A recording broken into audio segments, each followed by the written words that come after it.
Okay, hello and welcome back to another Red Jack Zone podcast with me, Charlie. Me, Rick.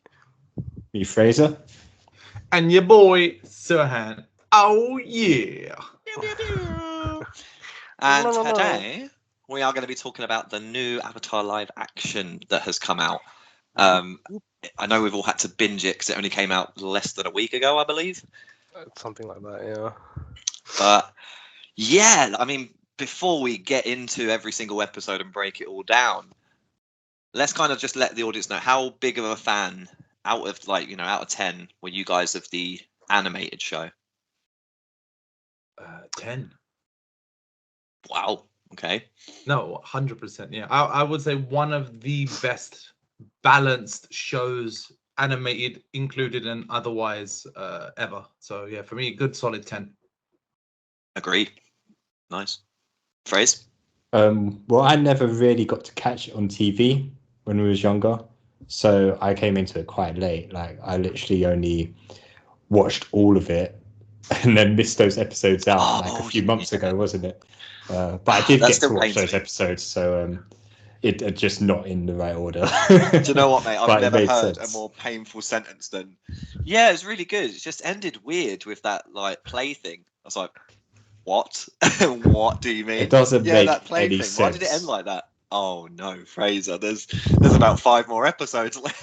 It's and ridiculous. it's so good. But I'm glad and because it's on Netflix and Prime, but on Netflix they missed out the extended features or whatever, the special episodes. It just doesn't make sense. And they're like the key points you'd need to get what's going on. Exactly. What it builds to. Was there any specific reason why they did not put all the episodes on Netflix? Because I know they tend to take some down, like with Community for the blackface D&D episode, which kind of, I guess, makes sense. But I don't know why they would do it for Avatar. I think I Googled it and I just couldn't find a straightforward answer. Like, I think it was just a UK thing because everywhere that I was Googling it, everyone had all the episodes. But yeah, weird. I don't know why I did that. But I really enjoyed the show. Like, I would have loved to have caught it as a kid. The world building, the choreography, the character progression, it's got it all there. So I'll give myself a 7 out of 10. That's fair. What do you say, Rick? I think yeah, I'm thinking more of like a 7 to maybe a 7.5 when I first watched the show when I was a kid. I think it was one of those shows that at the time I was still kind of too young to really understand all the different themes that was going on and everything that it was trying to build up together. I was just kind of watching it as a kid and all the fancy airbending stuff and all the fancy war explosion kind of things. So I didn't really fully get it as a kid. So I think maybe that's why I was like a 7. But visually, it looked great. Rewatching it again years later and obviously understanding the story, it did obviously add a lot more to it. But when I was a kid, first watched it at about 7.5. I give it. So where are you at now then? With the animated show? Yeah. 8.5. Yeah, now that I've given fair time to take it all in, 8.5. Yeah, I couldn't imagine watching something as big as Avatar week by week as a kid. I got it when I was 19 or 20 years old and just binged it all and loved it. But yeah, I couldn't imagine watching it week by week. I would have just forgot what was going on the week before and this story going on for 3 seasons. Yeah, it was mad. But so okay, wow. So kind of a 10 for Serhan and me, and then about a 7.5/8. We're getting there. We're getting there, you there. guys. Yeah. So what were your expectations going into the live action? Ooh, it's a toughie. I think I didn't hold too many expectations. I think the only expectation I would say I had was less about what it may mean for the animated show, more so than the live action movie that came out. I was like, as long as they don't hit these particular things that put me off of the film originally, I would say that was more of my comparison of the live action stuff. Like, coming from the anime, as long as it did, and this is a very generic way of putting it, as long as it did it justice, but I didn't have but it needs to do this, it needs to do this. specifically, or it needs to look like this. Yeah, as long as it just did it justice and gave me that same sort of feeling. But I was more than happy for them to, as they did, as it would be in 8 hours worth. There's still a lot of, reinterpretation and reorganization of the themes and stuff. But yeah, I would say my comparison or expectation was more to do with the Shyamalan film than the anime too much. I mean, that sets the bar low. That's nice. Yeah, it definitely does. I wanted to go in with an open mind. That makes sense. Yeah, why you wouldn't want to go in with expectations following that one. Yeah, I haven't watched that movie, but I've heard how bad it bombed. Oh, don't even bother, mate. It's fucking trash. I wouldn't bother now. And they go up to the same kind of point, don't they? Like end of book one, kind of. Yeah. They try to get to the same point. Yeah, I can imagine that could be a big comparison. But I think for me, the comparison came more with the live action One Piece show that came out. Yeah. That's another, because that got received pretty well. And obviously they did with downsizing an anime, they did have to make some sacrifices, and it still got received well. And the casting they did okay with as well. But I think that when the trailer came out for this Avatar live action series, I think that set the bar, because they really picked really well what they showed in the trailer. We got to see who they cast. We got to see some of the effects and some of the scenes. Yeah. And I think that trailer, I couldn't pick any flaws out of that trailer. So I think I did have pretty high expectations in the end when it came on. When it actually released. Yeah, same. Like pretty much the same thing. Like when I saw that trailer, instantly I was like, this is a big budget thing. Like they've put a lot of money and time into this. So instantly I was like, this is going to be big. And it was marketed pretty heavily. Like it was in a lot of places. It was all over the place. So it was like, they've got hopes for this to be a big show. So going into it, I was expecting it to be a lot. I wasn't expecting it to have like all the exact same level of depth and detail as it did in the show, because obviously you're not going to have all that much detail in 8 episodes. I think the first animated series, book 1, was like 20 episodes, I think, something around about that. Yeah, something like that. Yeah. So I thought you're not obviously going to squeeze in everything, so there is obviously going to be a lot that's left out, but I think that's just kind of part and parcel with what you tend to do when you make these animated shows into live action movies or TV series. It's kind of bound to happen. Like it happened with The Last of Us. There was a lot of detail that they skipped, but what was left was still fucking amazing.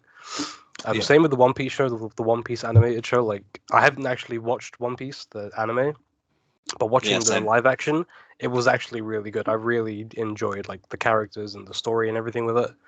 So going into this, I had high expectations, and it didn't let me down, to be honest. It was pretty solid. Pretty good to solid. hear. That's good to hear. I'm glad. I'm getting the vibe that no one's hating it. So hopefully we're not just going to come in it, because honestly, it could have gone any way. From the trailers, watching it and talking about it before in the last podcast when we've done the animated series.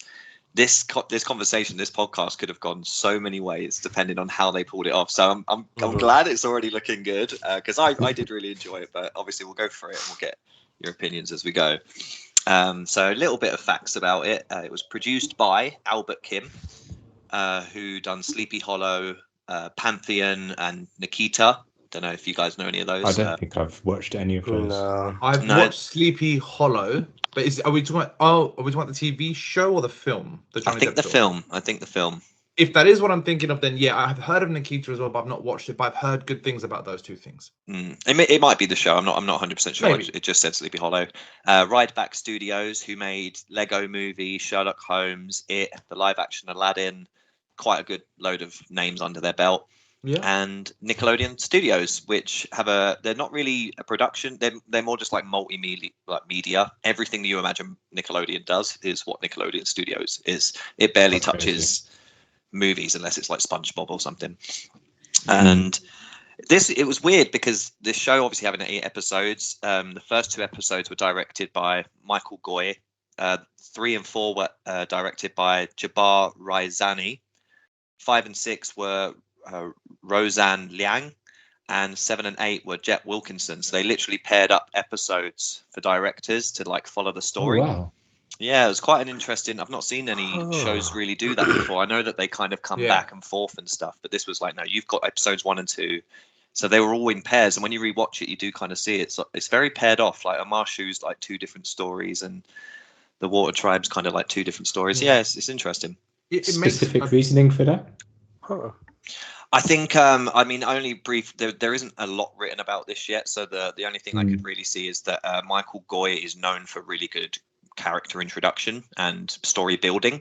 So they put him for episodes 1 and 2 to kind of bring the beginning hard.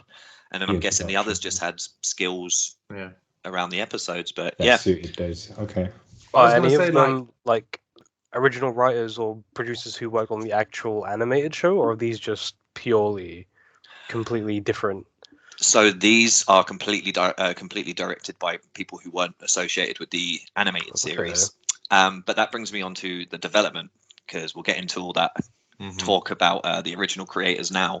In 2018, Netflix announced that a reimagined live-action remake of Avatar was to start production in 2019.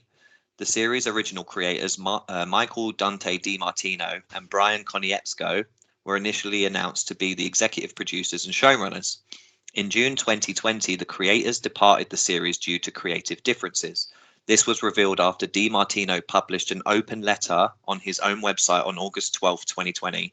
The pair cited differences in their approach to the show compared with Netflix's vision, also citing a negative and unsupporting environment during their time with the studio.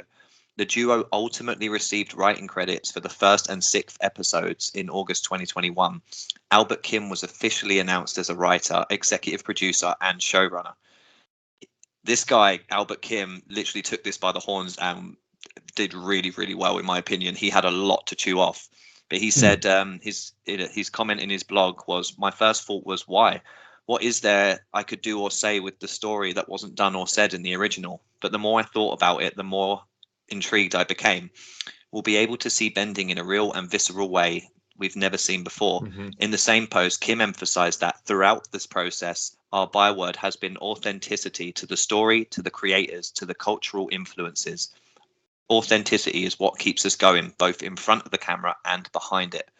And so he got the other directors on board, and they were announced to have a $15 million budget per episode. But I think they stretched that a little bit more in a couple of cases. So that's so it kind of got announced after that there was unsettling environments in the writing room that kind of pushed them out. Interesting. Okay. Yeah, I did hear some stuff about it, because obviously watching the show, I watched some breakdowns and you hear news and whatnot. But I think us included at the time when we heard that the 2 original creators and writers were kind of dropping out of Netflix, the Netflix live action it was a bit of a red flag, a bit of okay, now I'm having my doubts a little bit. But and again, this is hearsay. Who knows what really happened? And obviously, I'm not going to take their word away from them. But to my understanding and from what I heard online, it was an element of the original writers and creators apparently wanted to move further away from the original story, and Netflix wanted to keep more to the OG stuff, obviously with their own interpretation. Apparently, I think that kind of softens the blow and justifies Netflix kind of going, well, they want to leave, but hey, fans, don't worry. We wanted to keep it as original as possible, and they wanted to go a bit more off script. But apparently, I still don't say necessarily it's a bad thing, because it's their world that they've created. So they could have just done more world building by moving away from the main narrative. But who knows? I don't know the reality of it, but that's what I heard. If that is I mean, that's not what the kind of vibes that I've got were that it wasn't as close to what they originally done, and they were veering off too much. And that's when the original creators were like, look, you're fucking up our story. But if that is the case, that's really dumb. Like, it's a really stupid reason to leave the show, to go, no, we don't want you to do it the same way we did it before. Well, then why are we doing a reimagining of the fucking same story then? Let's just make something new. Like, you've got all these other avatars that you can explore. And like, honestly, I'd happily sit and watch any show about Kyoshi. Like, Yes. incredible. But this is what this was. I mean, yeah, I agree with Albert Kim. I don't really know what else they could have done to have made, like, as far as the script, it was fucking spot on, as well as it had all this new stuff as well. But I digress. The cast. So prior to their departure, DiMartino and Konietzko had revealed that the original creators had revealed that they are committed to culturally appropriate, non-whitewash casting. According to a statement from Konietzko, Konietzko had said that he was hoping to include Dante Basco, the original voice actor who played Zuko, in the cast, but they scrapped it. They scrapped that idea. I'll be honest. What does he look like? What's his name? He looks like an older version of Zuko. Like when he was young, he kind of looked like Zuko. He's do you know? Have you ever seen Hook? Yeah. You know, Rufio, the main Lost Boy. Oh, okay. Yes. I see it. Oh, he does. This guy. But he wouldn't be able to play someone young. He'd have to play a general or something like that. Or bringing him for the last episode of like book 3. It's got to be in it. I mean, that's what everyone is dying to see. I would love to see The Rock come in and play like Toph or something. On stage. Yeah. But yeah, so instead they went with a completely different cast. And here's what we got. So these are all basically brand new names, apart from Daniel Day Kim, who is quite a big actor. Yeah. But you got Gordon Cormier as Aang, Kia Wentio as Katara, and Ian Owsley as Sokka, and then you have Dallas Liu as Zuko. What did you guys kind of take away from that casting? The first kind of times you saw them on screen, and like, how did you take Aang? Let's start with Aang, because I think that was a big one for me. I think it was I don't think I had any. Something like on face value, you just look at someone, you think, oh, that's them, or oh, that doesn't really resonate with their character. I didn't have any dissonance between those two things. I didn't look at anyone on the first. I think the closest I got was maybe a little bit of Sokka. Definitely, but yeah. Not too heavily on the looks. It felt authentic enough with the looks, but I think it was more of a case of, because it's the first couple of episodes, I'm trying to see where they've deviated from with their character interpretations and styles. And as the episodes went on, I could see more of the original sort of characteristics there. But I wouldn't say the looks of anyone put me off. I was like, okay, cool. Yeah, I can see a touch of that, and I can see a touch of this. And one thing I would say is the acting in the beginning was a bit, I don't know, in the first 1 or 2 episodes, a bit weird to kind of grasp it. It felt a little bit too green screenish. It looked a bit too bright and poppy at times for me. It felt a little bit sort of that child acting element. But I was like, right, as it went on, it settled, and I was like, right, now I'm starting to associate these characters with these faces. And originally I was a bit like, oh, I wanted, Aang to be a bit more childish. I think they've done it consciously. So like, Aang wasn't as childish. Sokka wasn't as sarky or jokey. Katara wasn't as overly motherly and bossy. And I think they've done that purposefully. They kind of took the cartoon element of that away, of that a bit of exaggerated character. But the elements that were there, I enjoyed it. I associated it to them, and I liked their portrayal and their faces, generally speaking, probably of most of the cast, but especially of those core 3. Yeah. I don't know. I think for me it was a bit different. I think for the first couple of episodes, like the look of Aang and especially Sokka, the look, it kept bugging me every time that was on screen. I was like, oh, you're not really Sokka. And I couldn't help but look at them and be like, there's something it doesn't. He's got the same mannerisms, got the same characteristics and everything, yeah, but the look I wasn't completely sold on. But eventually I didn't mind too much. I kind of just got used to it as the show went on. But the acting was one thing that really kind of put me off. Like, it kept kind of taking me out of the show every now and again.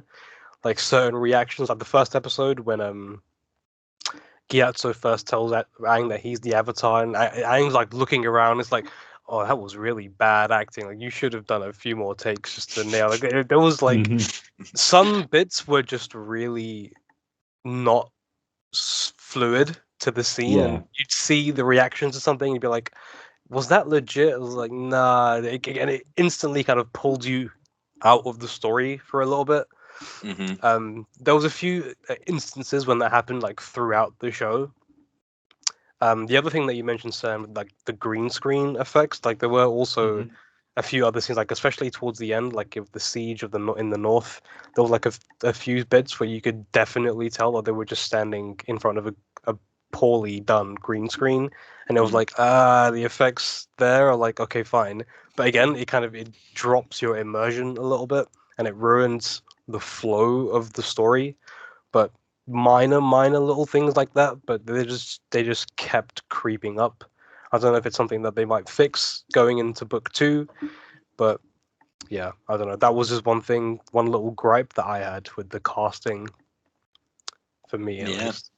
Yeah, to be fair, mate, I mostly agree. I do think that they casted Aang purely on his appearance and his tone, because in real life, like, he's actually a lot like Aang in interviews and stuff. He's very upbeat, he's very bubbly, he's very cute, but he's not a very good actor. Like, it did stand out quite a bit. Like, bless his heart, he's a lovely little kid, but he's not the greatest actor. And yeah, Aang has a lot of emotions to display, and definitely in episode 1, I saw that, mate. Like, that exact moment where he's telling him he's the Avatar. It's like, who? Like, me? Yeah. Yeah, what about you, Fraser? What did you think of the casting? Yeah, I think on looks alone, I think Aang comes off really well. But then, like you say, it's like a couple of times when they're talking, it's like, was that your best take? Like, could you have done it? Check it a couple more times, maybe. Yeah. And then, yeah, like Katara and Sokka took a little bit more getting used to, but they kind of, as they get more and more into the show, they kind of develop more into those kind of characters. Like, it's like Serhan said, like, they're not as exaggerated as the cartoon show. So it's a little bit jarring, but then you get into it as you get into a more realistic world, being live action. And I guess they'll get more comfortable as well. Yeah, exactly. Like you warm up to them a bit as their own version of the character. And Zuko takes a bit longer to get used to, I think. But yeah, now I see him more as Zuko. Like the comparison between him in his flashback and him now, like, it seems a bit too far detached from each other. I don't think it was as like that in the cartoon, because he really is just like a kind of like Aang is in his flashbacks, and now he's more gritty because obviously he went through all of that, and that's a little bit jarring. But he was kind of similar in the animated series, because he was essentially a mother's boy, wasn't he? Like, he was close with his mum, and so he had a good heart. He just like had the Fire Nation and his dad as like bad brain influences. But I really liked him as Zuko. Like the first scene when he was on the ship and he spoke for the first time. I wasn't looking at the screen, and I paused it and I was like, is that fucking Dante Basco? Like, I genuinely thought it was him. The first couple of lines he said, just exactly the same mannerism, and I was like, oh yes, this guy has sold it for me. Definitely, for sure. I will say Sokka and Zuko were by far my favorite. I did think Aang and Katara, Gordon Cormier and Kia Wintio, I do think they struggled a little bit with the acting. Yeah, but I think Gordon Cormier has this what's his name from Home Alone? Kevin McAllister. The guy who plays, what's his name? You know, that kind of cocky, confident 90s character kid who just, it's not a realistic kid. He's just like talking his lines really calmly, really collected. He had that going on. Yeah. I don't know if I'm the only one who got that, but yeah. No, who was in our group? Dewey from Malcolm in the Middle. That's what I was going to say. Do you know what? That's you guys started to watch it before me, and I was like, what are they talking about, Dewey from fucking like Malcolm in the Middle? I was like, whatever. Like I just blew it off. I didn't understand the reference. And then I was watching and I was like trying to get into the show. And then like a couple of lines were like, yeah, okay, yeah, and I was like, oh no, please tell me I can unhear this now. Luckily it didn't last too long, but in those moments I was like, I get it now. Yeah. I understand why they kept talking about it. It's just this really bland, like, I am the Avatar, and my responsibility to save the world. You know, it's like a kid who has seen shit. It's like gone through some shit and lost all emotion. Anyway, let's move on from the casting because we've kind of spent a lot of time circling it. A lot of other cool names in there, but we'll go through them if we need to when we're going through the episodes. So we'll kind of get through 8 as smoothly as we can. Episode 1, Aang. Bum, bum, bum. So it starts off with the Earthbender delivering the scroll. Banging, it's a big old decoy mission. Yeah, banging. When I saw that Earthbending, I was like, I'm in. That was fucking sick. I love that. Yeah. Gave me like Rogue One vibes a little bit. Yeah, from Star Wars. Yeah. Like it was kind of like a suicide mission, last message to be delivered, and then it was all like this massive decoy that they wanted them to know anyway. Really cool, really good start to a political, like, you know, guerrilla warfare kind of story. Then we kind of move on to Gyatso telling Aang he is the Avatar, and him having this really great acting moment of receiving that information. And he goes off to clear his mind on Appa. I did find that whole "you are the Avatar" thing, it was like straight off the bat. It didn't even hesitate. It didn't even hold back. It didn't show you play him really or anything. It's just like, no, this kid, yeah, it's you. But then you get the Airbender genocide. What did you guys think about that? Because I fucking loved it. I cried. Wow. I cried a lot. I mean, I loved the scene. I didn't love the genocide. I mean, one thing that confused me in that scene, right? Firebenders were flying, right? They can. They were full on flying up the mountain to get to. Yeah. But that never happened in the show. I don't ever remember Firebenders. It did. Flying. It did. It's very. I know they can do it like short distances. Yeah. Short distances, like a little extra oomph on a jump or a leap, but they were full on flying up this mountain. Yeah. When you see them at the bottom, and then the top of where the Southern Air Temple was, and they just flew, rocketed all the way up. They also mentioned that, I think at that time, because it was 100 years ago, that the comet, the comet was present. So they were more powerful than usual because the okay. Because I guess they're fine. Yeah, air was one of the elements that could really deter them as fire because they could really maneuver the fire. So they're like, we need to go when we're a bit more OP. So you're right. It's rather than a leap, it was more of a straight fly. Because of the comet, they were much more stronger. Yeah, and it is more of a Legend of Korra thing that firebenders can do that quite commonly. Whereas in Avatar: The Last Airbender, the animated series, it wasn't a big thing. Like not many characters could fly even under the comet. But yeah, in this, I guess they just kind of changed it up to it being a more normal thing. Okay, but I do like that it happened on the day of the comet. Obviously, it happened on the day of the comet in the original series, but they actually mentioned any other day, the Airbenders would have fucking destroyed them. Like, because airbending was, as you said, Sam, like their absolute Achilles heel. Yeah.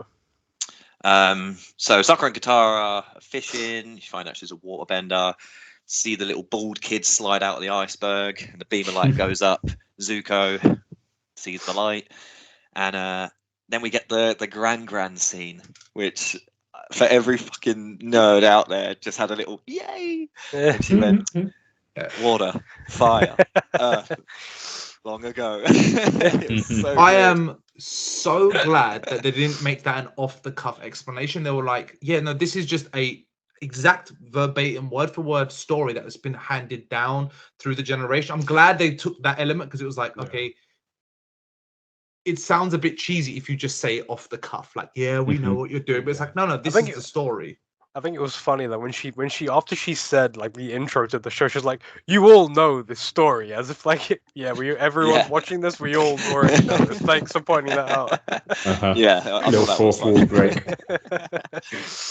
Yeah, it was lovely though. I did like that because when they done the beginning and they didn't do the long ago, I was like, oh. I did wonder if that was going to be at the beginning of every episode. Yeah, I'm glad they didn't go with that choice. Yeah. So then Zuko turns up and he's he fights Sokka one-on-one for a bit, and you realise Sokka has absolutely no combat ability, which is nice because it gives him that beginning of an arc. But I think Zuko is quite technically skilled in this, whereas in the animated series, he actually wasn't. He was quite shit. Like, he was constantly trying. He was... No, he wasn't a very... He was better than most firebenders, but as compared to like Azula and Iroh, nowhere near. Nowhere. He was always failing as a kid. Compared to his other like soldiers on his boat, I would say he'd probably be top brass. I think going onto the ship 3 years before his search, maybe he would have just been absolutely useless. But yeah, I mean, in this, even in the Agni Kai you see against Ozai, he actually fucking does all right. Like, so yeah, it's a bit of a mix up there. But I kind of like that they did that so that he doesn't have to learn to be a better firebender. You know what I mean? If Azula's been crafted from a child, this guy wouldn't have a chance. It always seemed to me that Zuko relied more on his own natural ability. I mean, we do see him doing his own kind of training, like just on his own. But nothing, like, we never see him doing anything intensive. So I just assumed his own kind of like natural talent in a way, being the son of Ozai. Yeah, I think in this version, definitely, yeah, that shines quite true. That he's just a naturally skilled fighter. Thinking like Neji or like Sasuke kind of thing.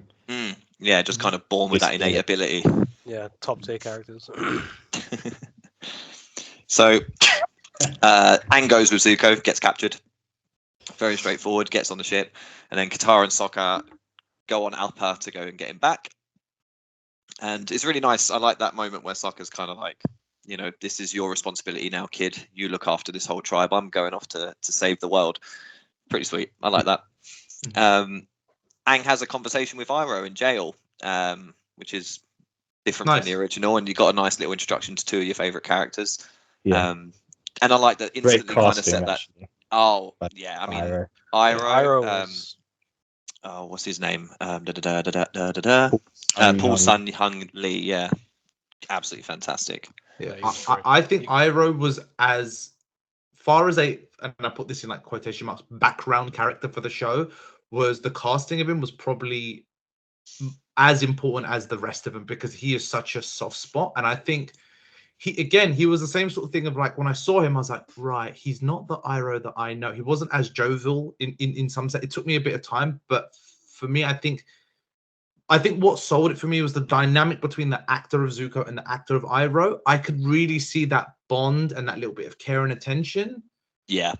And yeah. I like they fleshed it out in background flashbacks and whatnot with his son being lost and all that. So I was like, oh, this relationship is believable. Like I have all the cast, these two together, it's a good pairing. I see it. Yeah, and I think they fucking smashed it. They're my two favorite castings, I would say. Yeah, I think they've taken away the crazy old man side of the animated version and kind of installed it with quirky, more wise. You know what I mean? Like they've not gone hard because like Iroh in the animated show in the first season especially, he just seemed like an absolute kook. Yeah. He just didn't give a shit. But again, it's that dumbing, not dumbing down, but it's that minimizing the cartoon side of the characters. Yeah, humanizing it a little bit more. You know, at the end of the day, it's a live action. It's reality is what would actually be happening, and you can't go silly. Otherwise, you would lose. Everyone would hate that version of Iroh. It was funny because there's a show on Netflix called Kim's Convenience. Yeah. You watched that, yeah? It's a nice little sitcom to just chuck on and either watch in the background or something. And I was like, hold on, that's Mr. Kim. he's got such a great range. Like he's so funny in that show, and he's so wise and funny, and in this show as well, and emotional. Yeah. I think he was fan casted a lot from that show. Like a lot of fans wanted him to play Iroh from very, very early on, probably years before it even got into production. Yeah. So then they go to the ship and they break Aang out of ship jail, which is really, really easy. And he steals Zuko's little notebook about all the avatars, which is, I think, really fucking clever way to actually teach Aang about the avatars, considering he got no education before he left and everyone died. So I think that was a nice at least that he had some information. And then, once they escape from there, they go over to the Southern Air Temple, where the remains of Gyatso and all the airbenders lay. And Aang goes into the Avatar state briefly in distress, and he remembers Gyatso's words. He is the Avatar, and he needs to save the world. And that was episode 1, Aang. Yeah. So you got quite a nice introduction to the show. I'll be honest, after that first episode, I didn't know that all episodes had dropped on Netflix. I thought it was just one. And so this was at about 8 in the morning because we got up early to watch it. And we watched it. It was like, okay, cool. And it said next episode. It's like, oh, they've dropped 2. Oh my God. Spent the whole day. Lost the whole day. Yeah. Yeah. I was in at this point. What about you guys? Yeah. I think it's the weakest episode out of all of them, in my opinion. I think the intro was really good. I'm glad that they didn't do too many like flashbacks of fleshing out. They've just done more like, no, this scene is from 100 years ago. Now. This is happening now. I enjoyed that thing. Mm-hmm. Do you get the introduction of Zuko's dad in this episode, or is that next episode? I think it's I don't think either at the end of this one or at the beginning of next one. Maybe, yeah. But anyway, yeah. Ozai, you talking about? Ozai, does he not? He's in the first one because he takes the message and he's like, "No, we wanted you to find the message because it was all not Ozai. What was his name? No, that's Zuko's granddad. That's Sozin. Sozin. That's Sozin. Yeah. Sozin. By the way, Sozin's introduction, and he kind of set the scene for that. This is not a kids thing when they do ambush them at the beginning, and he just fucking flames that guy, and I'm like, don't fuck around with this guy. You can see kind of the generations, the mentality moving down to his son, and the way he's treating him. But I was okay with episode 1, episode 2. I would say by episode 3. I was a bit of in that mood of like, okay, I don't want to do it in one go. I want to do it, watch it, relax. I've got time off the next day. But I was a bit itching to be like, by episode 2 to 3, I was like, I want to watch the next one. But for episode 1, I was like, I can happily leave it now for a day or two. But yeah, it picked up pace. But for episode 1, it done the job. And I think the intro just was the perfect hook because I watched it as something brand new. Something I had no idea what was happening and why it was happening. It just looked fucking awesome. Yeah, no, I think it was a great introduction, but I did need another episode just to get myself fully locked into the show, I think. Yes, agreed. Like intro for episode 1 was amazing, top tier. It gave you everything what you were signing up for. It gave you like the world of Avatar and what bending is and everything. It was a great intro, but the rest of it was a much slower pace. I think again, like second, maybe third episode was when I was like, okay, yeah, I'm sold. This is like a good show, and now I want to know what they're gonna do with it. It wasn't rather than me just being like, I could leave it, give it a couple of days, give it a couple of weeks, and then catch up. But by episode 2 or 3, I think I was on board. Yeah, that's fair enough. I mean, I think the small gripes of the acting and a few little green screeny moments, but I mean, the green screen stuff I'm kind of used to because I'm so used to Marvel, so like I just kind of it just becomes numb to me now. I'm just like, yeah, I get what they're trying to do. But yeah, I do think the acting definitely was something that kept pulling me back out. But I was already in at this point. I'm a massive fan of the animated show, so I was just like, yeah, I'm gonna watch this. So I'm kind of looking at the time, and I'm like, okay, we're on episode 2 out of 8. So I'm gonna try and just kind of. So episode 2 is Warriors, and they go to Kyoshi Island. There's a lot to unpack here, but we'll kind of just glaze over as much as we can so we're not here for 4 hours. The big points are that Suki and Sokka have this lovely little romance going on, which I think they did really well. They did that well. The awkwardness and the they solved that pretty well. You get the introduction of Zhao as well in this one, General Zhao. Yeah. I thought the casting of that was absolutely phenomenal. I thought he was fucking awesome. He was Yeah. good. Took Yeah, me for ages to try and place where I'd seen him before. I was like, where have I seen this guy's face? I was like, oh shit, that's fucking Juntao from Rush Hour. Like, oh, it's Juntao. Shit. Yeah. Oh my god. Yeah. Yeah. Took me ages to place him without the hair. Yeah, he's good. He was good as like a character you love to hate. Yeah, Yeah. definitely, but more annoying than the cartoon Zhao. The cartoon Zhao was like looked a bit more formidable. Like it was like, oh, you're a bit of a machine and you're a bit kind of crazy, but I This still more hate of a you. weasel. Yeah, exactly. He's got more of that weaselly thing, but still, I'm hesitant around him. Like watching him, I'm like, you're still dangerous. I don't trust you. Now you're hitting all the right marks in a different way. Yeah, good job. Yeah. I think the difference between this Zhao and the animated Zhao is the voice. Like his Jason Isaacs, Draco's father from Harry Potter, he voiced General Zhao in the animated show, and that voice is so like, you know, it demands authority. Yeah. And this guy comes along and it's like, actually, Zhao was a bit of a weasel because he did exactly pretty much everything that this Zhao did in the live action, but he did it with kind of like this style. This guy's like, nah, man, I will kill a fish. I will kill this motherfucking moonfish. I don't care. My name will go down in history. I don't even care if it's for a bad thing. Yeah, he changed his name multiple times throughout that show, like Zhao the something conqueror, and then Zhao the moon killer or something. It's like, how many names and titles you want to give yourself, man? Yeah, like he's a little bit crazy, but yeah, I really like Zhao. I thought he'd done really good. Zhao. You get the Kyoshi warriors fighting the Fire Nation.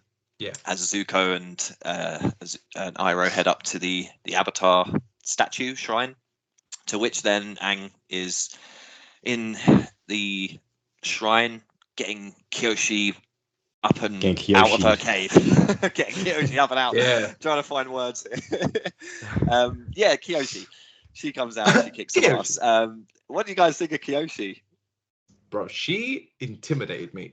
She is a soldier. She was so much more stern. And there is a point where I'm like, this is a child. And she's like, no, you need to know, like, your duty, fuck your life, fuck the rest of the shit. Like, everyone, all the other avatars that he speaks to has those same sentiments.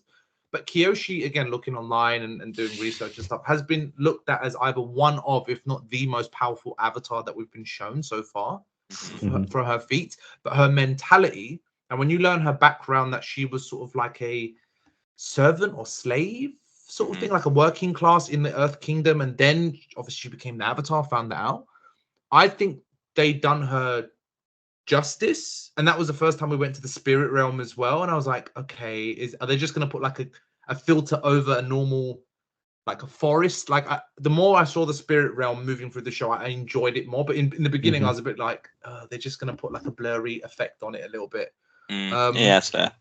But I think her fighting scenes, her style was awesome, but I think they've done justice to the Kyoshi warriors. They didn't look like they were in cosplay. They looked like they were wearing it for real, and they looked comfortable.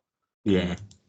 And I think, sorry, just to finalize, because I'm doing my reflections quickly on this one, I think Sokka's and what's the girl's name that he falls for in this? Suki. Suki. I think this is where I saw Sokka's more the cartoon Sokka, like that little bit of nervousness and awkwardness. And I actually laughed a couple of times with him. But the one thing that made me laugh the most, which wasn't meant to, is when they're doing the training, which is really nice. And you saw that little, that sort of fighting dance, getting closeness and all that jazz. But it's just when she turns and she just dips her hands in the water, all you hear is a little splash, and she turns and all the makeup's gone. I was like, no way. Yeah. That's bullshit. I'm sorry. I know we have to save time. You can't sit there and scrub. But she turned and she was just like, fresh. Like Jade said, like the same thing. A second later, like, what? Fresh face off that one little dip.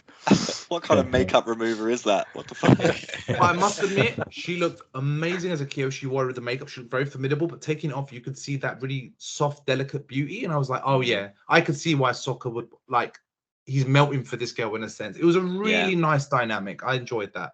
I think, compared to the original Suki, I think she was actually probably the closest in comparison, other than Sokka. Because I think Sokka, the guy playing Sokka, literally nailed Sokka the whole way through the show, and I think Suki was like the second to match that, like part for part. They seemed exactly the same character.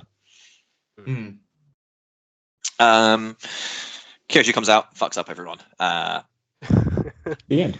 Yeah, that's it. That's Warriors.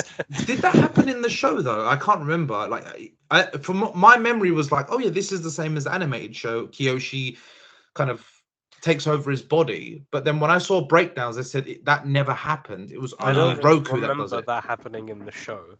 Yeah, I don't think he meets Kyoshi until after he's met Roku. I'm pretty sure he meets Roku first in the animated show. Yeah. But they do go to Kyoshi Island.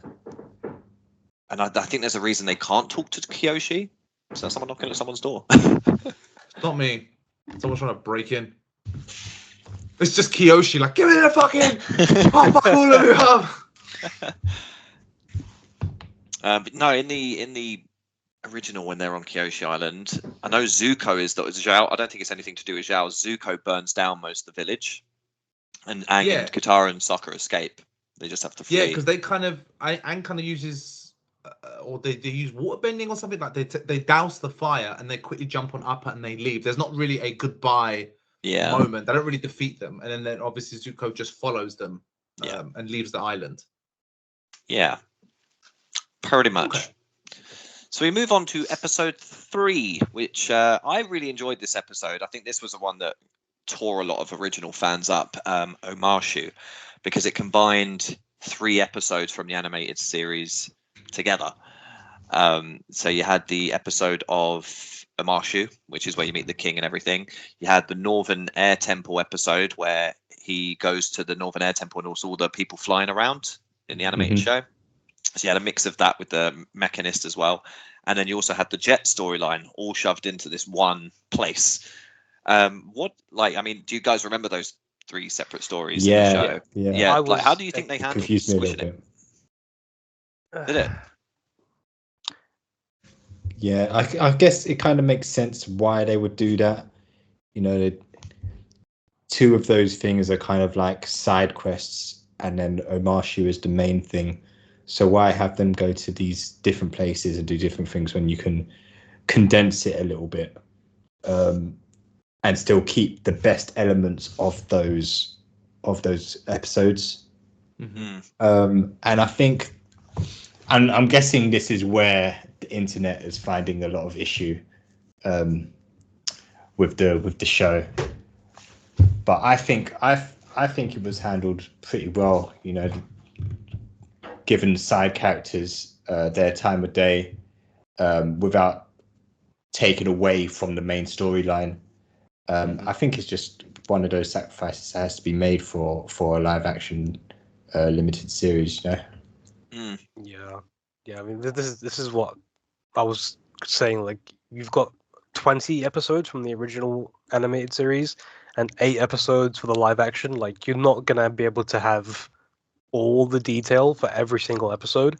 So you take the main bits and then you do what you can. So you're not gonna get completely story-rich episodes every single episode. You're gonna get a few things that miss a lot of stuff.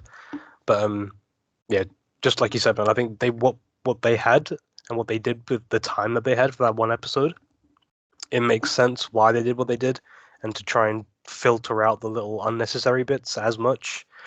But I mean, it made sense. Nothing was like completely out of place.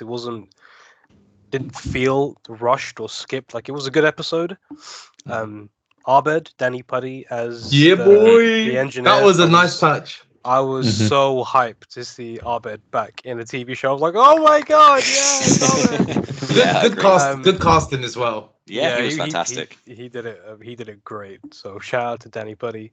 But yeah, I mean, I can see why people would take issue with that episode. But knowing that it's a live action and you're gonna have to miss out on some things, I think they did it pretty well, man. Like, they nailed a lot of stuff pretty decent. They hit on the main points, and nothing felt out of place. So yeah. Good episode. Yeah. I would agree. Nothing felt fragmented. I don't think there was too much of a sacrifice. I mean, him going to the Northern Air Temple was like, oh my god, there's more airbenders, and you kind of get that for a moment where Aang sees it and is like, we're going to a Marshu. There's another airbender. Let's that's that sense of hope is still there. And Jet's plan is Jet's the storyline of that is, Katara sort of not, kind of falling for him and believing him and learning more about her waterbending skill. But, Jet's really, he's a soldier in this war, but he's also, he's turned a bit bitter. He's become a bit treacherous to, let's say, Katara and Team Aang's morals. And I think all those themes were there. The Mechanist stuff, I really forgot. And I was like, oh no, they've made him a traitor. And I'm like, I don't remember this in animated show. But again, it did kind of, you don't see him exchanging stuff directly with the Fire Nation, but that he was given schematics and stuff like that. So they included that. I don't think there was any sacrifice, in my opinion. I think they balanced 3 episodes worth really fucking well. Yeah, and I think that's the thing, because they didn't, it's not like they had to retcon anything. They just took the main takeaways from those episodes and put it all in so that you got everything in one place. Yeah. And I think they did it really well, because the only other thing was that the Fire Nation then attacked the Northern Air Temple and they fend them off.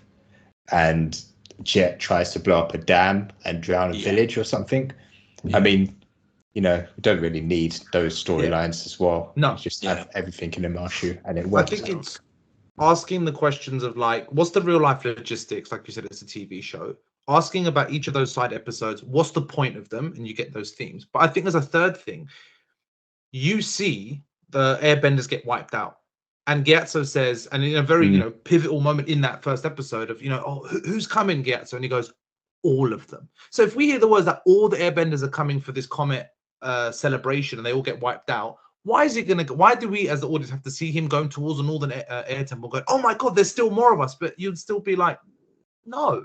Maybe there's a survivor, but there's not a community anymore. They got wiped out. You don't need to add that suspense. He just saw one guy in the air, and that was, I would have believed the same, that there was a survivor like him. Yeah. No, I completely agree. I think, having all those 3 separate stories play out in the exact same way would have just been 3 very rushed versions of those stories in one episode. Yeah. So I think doing that, and I think it actually brought a bit more to it, having Jet, kind of doing it within the walls of his own society. He's almost like he's an internal terrorist to his own people who he feels are betraying him. It was so much more complicated than an animated show going, we're just gonna kill those Fire Nation people who live down there. They spoke to a Fire Nation person. So. That's it. It was so much more political, and I really, really enjoyed this episode. I didn't guess what was coming next for a lot of it. I liked that they found the explosive jelly, and they were all clocking different people at the same time. It was a bit of a who done it kind of thing. And it was like, oh no, it was this mechanic guy, Sai. He was having a meeting with this firebender. No, but I saw your boyfriend Katara doing this, and it was all like, oh shut up, you don't know what you're talking about. Then it all comes together, and it's like, oh fuck, we were all right. Shit, there's an assassination attempt going on with these 2 people. Because even the Sokka and Katara argument, originally in the original show, it was about them bullying like an old Fire Nation man, and Sokka's like, no, these people aren't right. Like they're not doing the right thing by our standards of morals. But they just needed to take these 2 characters to have a conflict. And like you said, it was the Mechanist versus Sai, and they're right, she's right, he's right. But it still came, the theme and the point of it was they needed to have a conflict and then come into an agreement. And it was there. And it was more hitting the mainstream points without any filler bullshit. Yeah, I agree. I really like this episode. A few little things happen from the Fire Nation side, but not much really. Iroh and Aang end up getting captured at the end of this episode because Zuko and Iroh turn up and all hell breaks loose. Oh, and this was the introduction of the infamous "My cabbages." Oh yes. All right. Yeah. Played by the original voice actor. Yes, it was. Oh, was it? It was. Yeah. I love that they kept cutting him off. I love that. It was like, can't do this now. And they just run off. And I'm like, oh, you tease. You're doing it so well. Yeah. And when he did finally say it had 3 different camera angles, I loved it. It was like, my cabin dance. Over the top and everything. It was brilliant. But how did you find that they jammed it all together? That was the end question that I asked at the beginning. Because we're trying to get through it a bit quicker. But I really enjoyed episode 3. And it kind of ties in, 3 and 4 are kind of together because I was like, where the fuck was Boomy? Like, I really want to see Boomy. And then this whole episode was about Boomy. So yeah, it starts off with the whole 100-year ago flashback with the young Boomy creating the little air bison whistle, which was cute. Did you guys know the guy who played Boomy? What do you mean? Do we know like the of him? actor? Yeah. He's been in quite a few things. When I look at his real life photo, I know him. I can't remember. He's one of those actors. I don't know where I know you from. He's from, was either Lost or Heroes, maybe. Is he in? No, he wasn't in Heroes, I don't think. No, he wasn't in Heroes. No, that's I have seen him. He was in Pitch Perfect. If you guys have ever watched that, it's great 2 films. Don't watch the third one. He was in Free Guy. He was one of the tech guys. Yes, tech that's company. where one of his faces. Yeah. He was in Tick Tick Boom, which was an award-winning musical with Andrew Garfield, and he's in the American version of Ghosts, which I absolutely love, which is where I knew him most from. But he really doesn't look like he should be playing Boomy. I think he done really well. You think? I liked him. I didn't like him as Boomy. Yeah. Oh. I didn't like him as Boomy. Like Boomy in, maybe it's just my thing, but Boomy from the cartoon series was like a, like a wacky madcap kind of leader, but he had a really nice, soft, gentle side to him. This version of Boomy was just more like, you got to do this. He was very hard-headed about everything. It was like, there was no compassion really. Like there was no kind of, oh, Aang, I'm your friend from 100 years ago. Oh, have a little hug and have some rock candy, whatever. It was just kind of like, no, you're the Avatar. You got to do this. Make a choice. Who are you gonna save? And it was kind of like, it was very serious. He was a much rougher version of Boomy than I remember him, but I thought he was actually going to be. So it was kind of like, oh, okay, you kind of lost a lot of the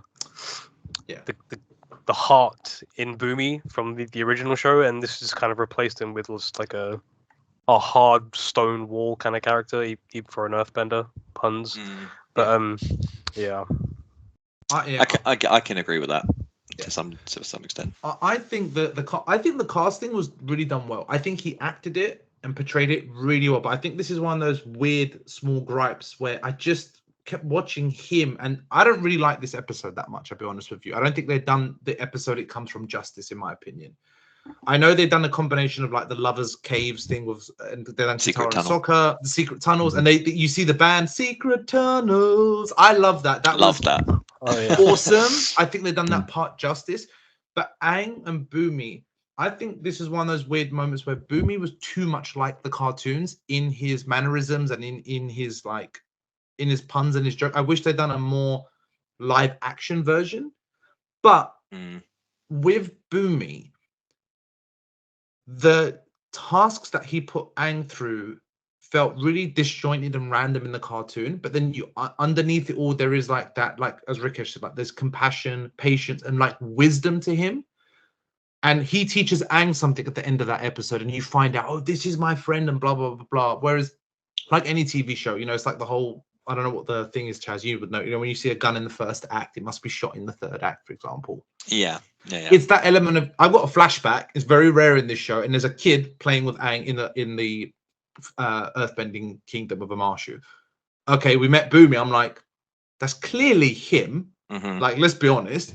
And secondly, there was all of that too much of a cartoon vibe without the compassion and wisdom. It's by the end of this episode, Aang teaches him something. Like, I know you've been, and Boomy says it perfectly. Like, Aang, you've existed for 100 years, but you have not lived for 100 years. You don't know what it's like to live through this. And I really appreciate that new element of, I'm fighting a war for 100 years. What do? Do I give the last rations to the children, or do I give it to the soldiers who protect the children? What would you do? And trying to teach those hard lessons, but it was a bit too hard for me. And I preferred the more undertone of like, oh, there's wisdom to this guy. He is acting crazy to teach Aang something with these random disjointed lessons.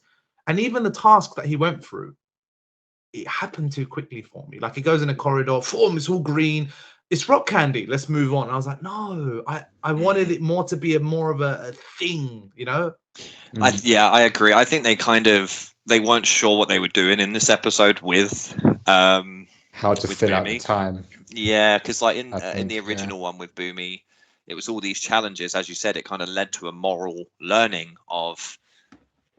Well, the reveal of him being his childhood friend was an end reveal of the episode. Whereas in this one, it was kind of established pretty much straight away. Like he gets it straight away, and there's no. Oh, is that who it is? As you said, you kind of go, oh, that's clearly him. We saw him at the beginning of the episode. We're adults. We know how they foreshadow things and show us flashbacks and stuff. So straight away they got that out of the way, and then I think from then on it was like, so then what would this whole introduction to this king be? Like they need to do the test side of things, but why? And yeah, I think you're right. I think Aang ended up teaching him something to mostly snap out of his own nihilism. Yeah, and it's nothing wrong with that. I just wanted Aang to learn something from him, and I think in the cartoon it was more like it was less about making the hard choices when he has like the rocks and he's got to carry both of them and like either drop it on me or drop it on yourself. It was more of the vibe of, Aang, you're an airbender. Your nature is to avoid and go around things. I'm an earthbender. I'm going to be direct and strong. I'm going to be grounded in what I do, and you need to not go around. You need to be more. You need to be more open to conflict. I think that was a touch of that lesson in the cartoon, which I would have liked to see more. Like when when Sokka and Kitara was going underground, I thought they were going to still. I thought he was still going to trap them as part of the a lesson, and I was kind of hoping that they were on the underground tunnels, Boomy was going to kind of sense it and just be like, "Vroom," pull them from underground and trap them, and being like, "Right, now you got to fight me, and now I've got your friends as prisoners," sort of thing. I thought that something like that was going to happen, where they just run in and sort of the Deus Machina of, well, they found a secret tunnel. Oh, they could push Boomy out the way. No one needs to get hurt. And I was like, no, this didn't justify the Omashu I wanted. Yeah. All I can think is it actually goes against, like, so the point, like the big change in this one is that all the avatars, every time he speaks to one, they say your friends will slow you down. You need to not have friends. Unfortunately, that's not the way of the avatars. Friendship does not make you stronger. It makes you weaker. And in this, every time Aang has been in jeopardy, his friends have saved the day. So it's I think that's the lesson learned from this episode, but it's a bit of a stretch, you know what I mean? It's not, I didn't get that the first time watching it. It's only probably now thinking about it that I'm like, that's probably what they were going for, but it didn't land because I think fans wanted Boomy to be that big heart as well. He's a wacky, crazy character, but he has a big heart, and you didn't get much of his heart in this. You just got a cynical dude. In this episode, you also learn a little bit about Iroh's 600-day siege of Ba Sing Se when he's captured by that guy, and he's like, that 600-day siege killed my brother, and like he starts torturing Iroh a little bit. That was a whole new scene added in, which I really liked. Was awesome, yeah, because he saves Zuko at the end of the episode. Because Zuko goes crazy on him, right? And he's like firebend. It was kind of cool. I like that. I like Aang and Zuko's dynamic when they're talking and fighting. Like I could believe that pairing I enjoyed, but because Iroh gets captured, and then I like the fact that the soldiers were a bit more serious. You would be when you realize that you're going to take 10 days to take him to prison. You're like, you're the reason my brother died, you son of a, you know what I mean? Like, yeah. There's a grounded reality to it all. Like this guy, I mean, Iroh, even in the animated show, we do know he had a horrible history, but then every now and then they'd redeem it by being like, oh no, Iroh was actually really good to these people, and he actually saved the dragons and stuff like this. But at the same time, it's like, yeah, but he was at the front, he was commanding an army, and they killed a lot of people. It was the death of his son that they kind of portrayed that was the clinch. That's what his turning point. It was very black and white, but I like that Iroh, they didn't give too much into the, oh, he's soft. Oh, he's so remorseful. We know he kind of feels it. He is a very good actor and he plays it very deep. But in that moment, he looks at him like, I know you're my enemy and I know I'm your enemy and I understand your reasons, but I'm not going to show you that weakness. He looks so strong. And it's only when the guy walks away, you see that, like, my God, like, what have I done sort of thing in the past? You see that little bit of remorse, but he looks fucking, the Dragon of the West. He does play that part well. Yeah, agreed. So that gets us on to episode 5, because that's pretty much all that happens in episode 4. That was probably my least favorite episode 4. But then we move on to one of my favorite episodes, Spirited Away. So in this one, they fly over and see the big burnt village, and they fly down, and Aang's like, no, you know what? We save the world one place at a time. What's going on here? It's like, oh, people keep going missing. And so they find out it's this spirit, and they go into the spirit world. And then weirdly enough, Aang drags Sokka and Katara with him. Did not happen in the animated show. I don't think in the lore of Avatar that can happen. Yeah. I don't think that's a real thing. So, a bit weird. It was a bit weird, but rolling with it, I actually really enjoyed it. Wan Shi Tong was there from the library.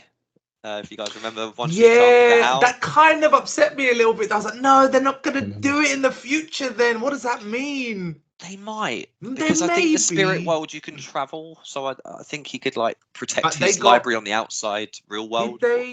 Did they use the same voice actor? Because that voice, obviously, it's an animated, it's a CGI character. So they could have used the same voice because that voice was like, oh, that's still creepy and commanding. Like, oh, I looked up who voiced Wan Shi Tong. I don't think it was the original voice actor, but it was someone relatively known. See if I've got it written down here somewhere, or if you can Google it quickly.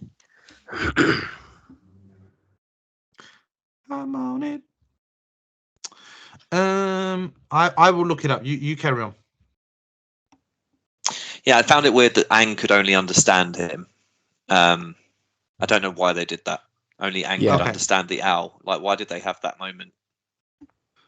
I'm hoping they kind of expand that later. So it was Hector Elizondo in the animated, but Randall Duck Kim in the Netflix. Probably because they've introduced him early and he's not supposed to be there, so they didn't want to make any particularly new dialogue, I guess, between him and Sokka and Katara. Maybe, yeah. Or maybe he can speak in, maybe he can speak in the library, but he can't speak in the spirit world. Yeah, it is the spirit world, and he does say these two don't belong here because they meet him face to face in this realm, and they understand him. So maybe that was to further illustrate, like, you're meant to be here. You're a bridge. They are not here. They're not supposed to. Maybe, or maybe they won't even do the library, like you say. Maybe not. They still could. Let's put this. They still could. But I don't know if they could skip it though, because realistically, we've not needed to find. At the end credits of this season, Ozai has the device, and they figure out when the next comets come in. I think that device that they have there is going to be like, we have to get into Ozai's tower to figure out when the attack's going to be, or some shit like that. Yeah, maybe. Or they'll just get a vision from Kyoshi again, which was another big change they done in this one that was strange. Meanwhile, while they're in the spirit world, you've got Zuko and Iroh recruiting June and a Shirshu, Nyla, to hunt down the Avatar, who is the most effective fucking hunter I've ever seen in any show. This bitch, in both the animated and the live action, caught the Avatar so quick. Like, not even an episode went by, like 10 minutes, and she caught him. Like, why don't they get this girl to do it every time? Azula's giving more aid to Zhao because she's trying to take down Zuko, because Ozai's kind of using Zuko as fuel to get Azula better, which I really fucking dig. I'm really liking that in this world, that he's like using that as leverage. Like, well, your brother's found the Avatar, you could be a hero. Yeah. And it's technically a competition to the throne, which I don't think they mentioned much in the animated show. Azula kind of just instantly was like, I know I'm going to be the heir. You are not. Even though he's our older brother and that. Like, but in this, it's like, no, he's my older brother. He could take that throne. I like that. I think seeing the politics and dynamics was interesting. It justified itself. But when you do see Fire Lord Ozai, there was a little moment, I think, like end of first episode, I think it is, when I was a bit like, oh no, I liked him being the man in the shadows. I didn't want to see his, like in the cartoon, but no, they introduced him. They both acted it really well. So you got to see that, like you said, that politics more and more. So they had to have introduced him, and you see his face. And he acted it really well. Yeah, and I think it would have been weird if they went this whole season not really showing Ozai, and then being like, all right, daughter, it's your time to step up, and then introducing Azula at the end of season 1. I think that would have been weird in the live action. In the animated show, it was like, oh, new character. In this, it would have been like, where the fuck has she been then? So yeah, I really liked this. I mean, Katara gets sent back to the Southern Water Tribe in her visions, and she relives her mother's death. I guess eternally, forever. But Sokka speaks to a cute little fox thing in the spirit world, which turns out to be Yue. I fucking loved that so much because in the animated show, one gripe I had is that I did not believe Yue and Sokka's relationship. Yeah. It was very rushed in the animated show. In this, I was digging it. He is literally the guy in her dreams. How cool! Like, loved it. The bridge. Cool. Yeah, because she's part spirit and mostly human. And Aang encounters Ko, the face stealer. Oh my god, mate! I thought seeing the bear spirit, the forest spirit, like when he's transformed into like a Heibe. Yeah, like it was very Stranger Thingsy sort of thing. I was like, that's already scary, but Ko, jeez, mate, I googled the Ko image and I remember it. I was like, no, this is like for like, but my god, did they get that creepiness down? Like they changed the whole you can't show emotion or expression on your face. Yeah. It didn't need to be that. I'm like, no, you're scary and intimidating with or without that caveat. It was terrifying, mate. Yeah, that fucked me up. This was a little bit creepier because he was almost like spider-like in the way that he captured souls in like this eternal state of, they all think they're back in the Southern Water Tribe and whatever, and he's just got them webbed up, like ready to eat, ready to take their face, literally take their faces, rather than, if you show emotion, I'll take your face. Yeah. It's a hard call to say which is better, but I do love that they got George Takei to play Ko. Yeah, he voiced Ko in this, and what a good voice, great voice. So then Aang finds Gyatso as well in the spirit world, which was a very big change from the original. Did you guys enjoy that change? I don't know how necessary it was to do that, to like bait Aang like that. In what way would you bait? Yeah. Well, because he was like, okay, I'm gonna go and then I'll come back and we'll talk to you, and then he wasn't there anymore. He had to go. I don't know why that happened. Yeah. I don't he must have waited 100 years. Yeah. Could wait an extra day or something like that. Yeah, I didn't understand that. Did Gyatso actually even say anything to Aang when he went to go visit him? It wasn't his fault. That was the main thing. He waited 100 years to tell him is that it wasn't his fault. If he had stayed, he would have died. Which I think he needed to hear, but 100-year wait for that message is a bit strange. I think for the overall story, it's not necessary. I think for a live action, it fit in nicely because it's a character that you've been introduced more, you feel more comfortable with. You want to see their dynamic come to a bit of a close because in the cartoon, he does find out they die. And he kind of, obviously it's a cartoon, it takes the remorse and grief to the background a little bit because of what they're doing this week on this episode. Whereas no, this kid is carrying this guilt and trauma and grief, and it was a nice small cinch, small end to it. He disappears, no idea why he could have just told Aang, I won't be here when you get back, or maybe I'll see you on the next level. And I like the fact that he was like, I chose to stay in the spirit realm, like as the airbenders are the most spiritually connected. And there's a video that I watched and made a really good point that every nation, a percentage of them are benders and a percentage of them are not. Airbenders, everyone is an airbender. Everyone is a bender because they are the most spiritually connected of all the nations. Yeah, so they are more likely to be born with it. So they all passed on, and he chose not to. And it says a lot about their character and their relationship. But disappearing at the end. Maybe it'll be justified in the future. Maybe in the future it'll be justified. Maybe when he goes and sees like the lion turtles and stuff. Maybe the more spirit realm stuff, you might get more of a reason of Gyatso. There is a deep lore about airbenders. They aren't. It's like very heavily like frowned upon to go to the spirit world and not go on to the next plane. It's like you have your time to go in the spirit world while you're alive, but when you die, it's time to go to the next plane. But sticking around in the spirit world is a bit of a blasphemous thing to do. Okay. So Gyatso staying there was a bit of a naughty thing. Because I think one of the first thing Aang says that made me think that is he said, "Oh, you didn't move on to the next plane. Like you didn't move on to the next stage." And he's like, "No, we had some things that I needed to tell you." But that's the only thing I could really think. But I mean, that's deep lore that they definitely don't establish in this show. So yeah, it kind of just disappears and no one really understands why. Yeah, and that's basically episode 5. Well, and then he goes. Yeah, like you said, he goes and speaks to who is he? Did he speak to the fire avatar? What's his name? Well, yeah. So Gyatso tells Aang that Roku stole the totem or had some kind of history with Ko. He gets the totem and saves his friend. Guys, what did you think of Roku? That's the next episode. Oh yeah, it ends with him flying over to the temple. Yeah. Mm-hmm. What did you guys? Well, I guess jump on to the next episode because I want to talk about Roku. Sorry, I meshed both episodes as one in my head. Apologies. Okay, so I was going to say actually at this point, did you want to have an ad break? Ooh. Yes. Yeah. Ad break. Ad break. Fraser, Rikesh, Serhan, Charlie. Long ago, the 4 Jacksons lived together in harmony. Then everything changed when Rikesh attacked. Only Red Jackson, master of all 4 idiots, could stop him, but when the world needed him most, he vanished. 100 years passed and now Rikesh is a total dickhead.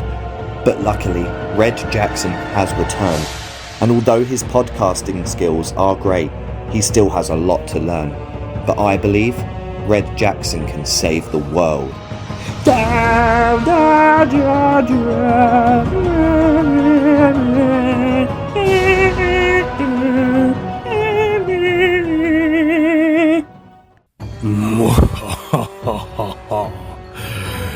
Now, I have genocided Charlie.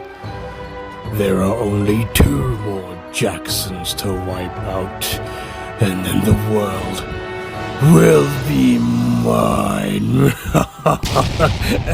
Not today, bitch. No. Take this, Rikesh. That's for genociding Charlie. Red Jackson? That's not fair, Red Jackson. You're too powerful. And I have friends. We're also here. Yeah, we're here. Dial now. it down. Come on, be fair. Get him. Yay, we won! Yay! Woo! The end. Episode 6. Oh, welcome back, by the way. So episode 6, we move on to masks. I really dug this episode. Really, really like. At this point, I'm in. I am loving this whole thing. I love that they combined about 5 or 6 episodes into these 2. But in this one, obviously, it starts off with the story of Zuko standing up in the war room and saying that the plan was stupid because they were going to send in a bunch of new recruits to basically just get murdered as decoy, as bait. And then Ozai's like, well, you're going to have to settle this in an Agni Kai. Turns out it's against him. And Zuko does all right. He actually doesn't do bad, but then he holds back and Ozai's like, pussy, fires his face. Mate. But I really did like the decision that he saved the 41st Division and that ended up being his crew. Yes. What a great storyline. What a touch. What a That was a touch. nice The touch. people he saved becomes his crew. And they were like new recruits. Awesome. Yeah, they all would have died. All would have been dead if it weren't for Zuko. It really I don't think that was in the animated show. And if it was, it would have been like a one-liner or something that I've forgotten about. But yeah, smashed it by doing that. Really, really enjoyed it. Aang then goes to Crescent Island to speak to Roku. So we can speak about Roku. What did you think of Roku, sir? I liked the actor, and it took me like it took a beat for me to get used to him. But the voice, man, I wanted that deep Aang. I wanted that depth, and I liked his I liked his introduction of don't you bow, don't you do this, don't you hop on one foot, and then he has a bit of levity and he jokes. But a great look, great cast, no problem. This is just a small, tiny thing. I was like, no, I wanted the voice. I wanted that voice, man. It was so deep and powerful. Yeah, there was no gravitas to his voice. It was very. Have you ever seen? I think it's called Forbidden Kingdom, where it's got the monkey god or the monkey king, and he's just very jokey and fun. But he just reminded me of him. I mean, I didn't mind his voice, but I just wanted to see more of Roku.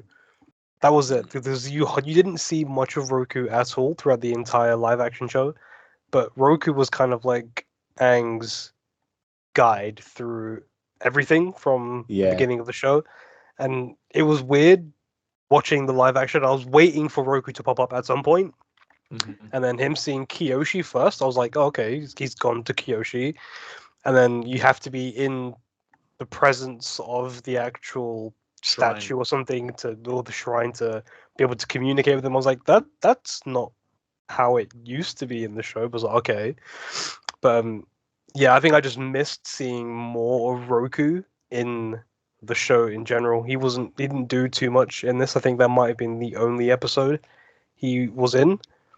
Yeah. The only main significance that Roku was in for the entire live action. And it wasn't much, but I think they kind of missed a trick leaving Roku out of the main series. But I think it could have been a bit confusing having him constantly pop up, so maybe that's why they decided to... He wasn't in the animated show much in the first season. Very, very rare. No, but this is a gripe that I've heard a lot of people talk about, that they were saying a lot of the lessons and stuff, from Roku, Aang gets from Kyoshi or touches the waterbender avatar. I don't think it's necessary for Roku to be in it as heavily, but I think the way I justified it was, to my knowledge, he was the previous avatar to Aang, right? Or was it Kyoshi? Oh, so he was the previous one. Yeah, Roku was, you're right. But it's the fact that Roku kind of admits like, hey, I'm really sorry. It's my failings, my choices that I've made that has affected your responsibilities as an avatar. And I like that connection as two people, not just I'm another avatar. I know what it's like to have these powers. It was like, no, I lived the life. I made these choices and it's affected you and it's affecting the choices you have to make. I liked that. It didn't take anything away, but this was a big gripe that I did see a lot online of people like, oh, Roku wasn't in it enough and Kyoshi's taken over this. And I'm like, yeah. I'll be honest. I think Kyoshi was way better. I mean, the way they done Roku, in my opinion, I think was kind of shit. I think they kind of shit on him a bit. He was sat there talking to Aang like it was a joke, and it was like, "Look, Roku, mate, you can see what's like. The avatars can see what's going on in the world. This kid needs guidance. He's been missing for 100 years. Roku should have come in, and it should have been like as you said, really sincere, like." Aang, I'm really glad you're here. I'm so sorry for everything that I've left you with. And it should have just been this really, honest, wise person. And it was this really playful, like, I don't know, goofy, if that's the right word, like bit of a joke. Yeah, I don't know. It was a weird vibe for him. Yeah, and I feel like they were possibly holding off on showing Roku, but they obviously couldn't show him before Avatar Kuruk. And in doing that, it was a bit lackluster, as well as like Rick said, he didn't have the voice, like he wasn't hard hitting enough. It was just more jokey. Yeah. So it didn't really pay off, I think, his reveal or his scene. If he was in it a bit more constantly, you'd be like, okay, this is his character, and you get to warm up to him a bit. Yeah, exactly. It felt like they'd already met about 6 times at this point. It was just so casual. It was like, no, you're meeting this kid for the first time. Yeah, it was a bit of a weird. And then to say, I took the totem from Ko.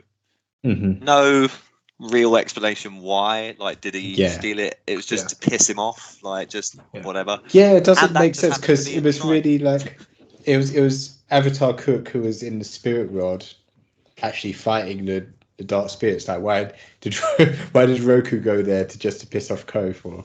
Very weird. He said something about it being his mother, didn't he? Yeah, Ko's mother. The statue was Ko's mother or something. Yeah, mother of faces. Mother of all faces. Yeah. So she makes people's faces, and that's why Ko goes around stealing them. It's like a bit of mother relationship, but I kind of like that. That wasn't in the animation, as far as I'm aware. That lore, so that was kind of fun. But I didn't really get why Roku took it, and I don't get why it was just sat in the shrine. I feel like that was a very easy.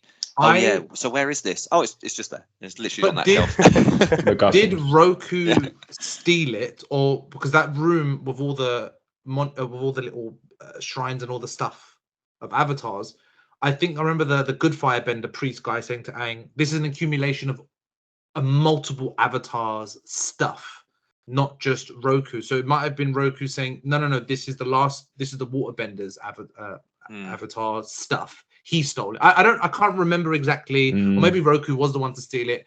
Look, I'm pretty sure it was Roku. Yeah. It was they Roku. used It was Roku was a good character in this, but it was forgettable, and they used him more in the line of help me get through Ko than hey, there's all shit happening. Why don't you tell me about the comet? Why don't you tell me about what's gonna happen? Why don't you tell me about this stuff? Because when I think of Kyoshi, I remember her. I remember that presence. Roku, no, I'm sorry. I think he done the job very well as being cast as him. I think he done the job he was meant to on the paper, but I didn't like the end product. Yeah. I agree.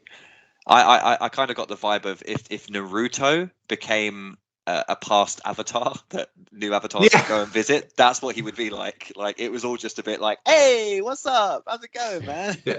Sasuke would be Kyoshi, just like, it's a soldier's job, you do it all, you kill them all. Killed everyone. So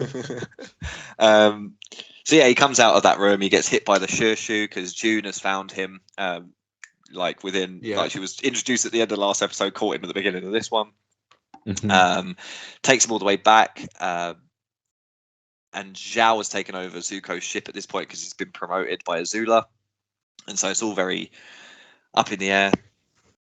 And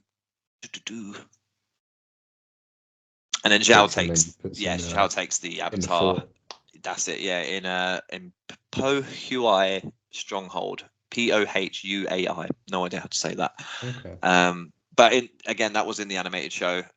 Really, really cool with all the arrows as well that Azula has provided him. And then you get the blue spirit. Yes. For a very big mission, breaking into this place and getting the Avatar and breaking him back out, they kind of hit every single nail that was in the animated show. Yeah. It was very well done. Did. And I think they must have known that they had to as well. Yeah. I think it's a fan favorite scene, like possibly could have sunk the show if they didn't nail it. Yeah. The ladders, I can't believe they actually pulled that off. Because it was such a wacky animation idea to have them going across a fucking yard on ladders. But the fact they actually did it, fair play, it was really fun. Zuko gets hit by an arrow, knocks him out, Aang saves him. And at this point, the crew have learned about the 41st Division story and Zuko saving them. So when he comes back, he gets this warm welcome from them, and they all say like, "Oh, our prince has returned." Absolutely, that was great. Sugar on the cream, beautiful. I loved it. Touch. This is a big staple episode because especially in the animated show, it was like, who is this person trying to save Aang, capture Aang, kill Aang, and then you find out it's Zuko. It's a bit of a reveal, and they tread that line enough. You don't get too much of an inkling.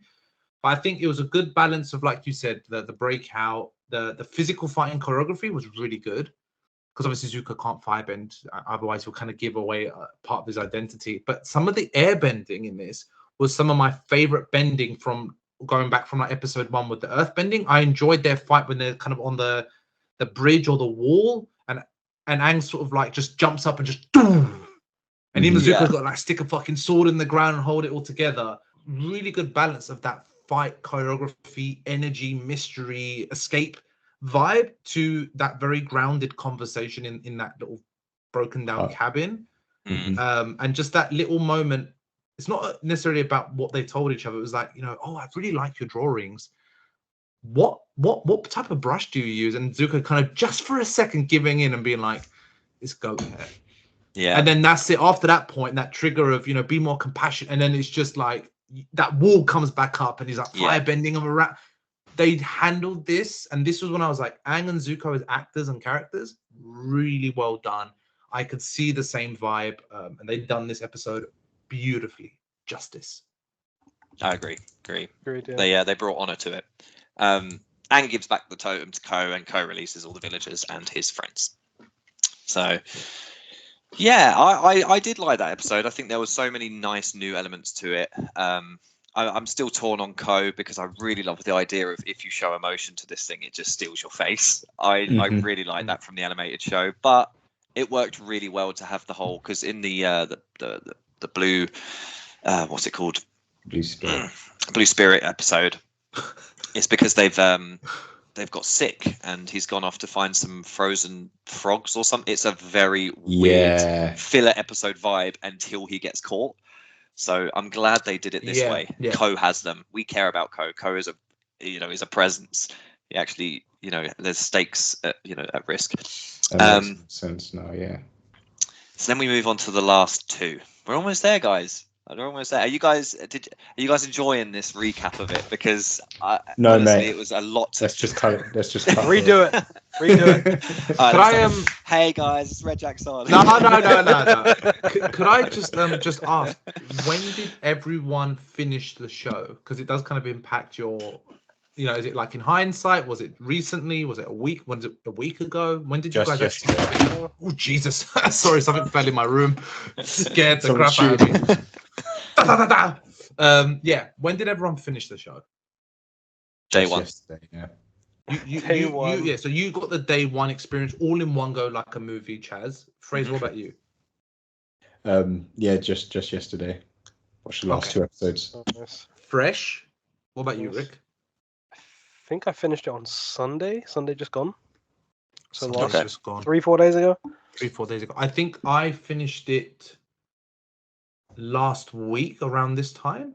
I think I watched it over 2 days, and I think it was like a Wednesday and a Thursday that I just knocked it out. So I've had a bit of time to reflect. It's just curiosity, because sometimes you watch a show and it takes you a couple of days to be like, right, okay, it sinks in, or sometimes you get a rewatch in, for example.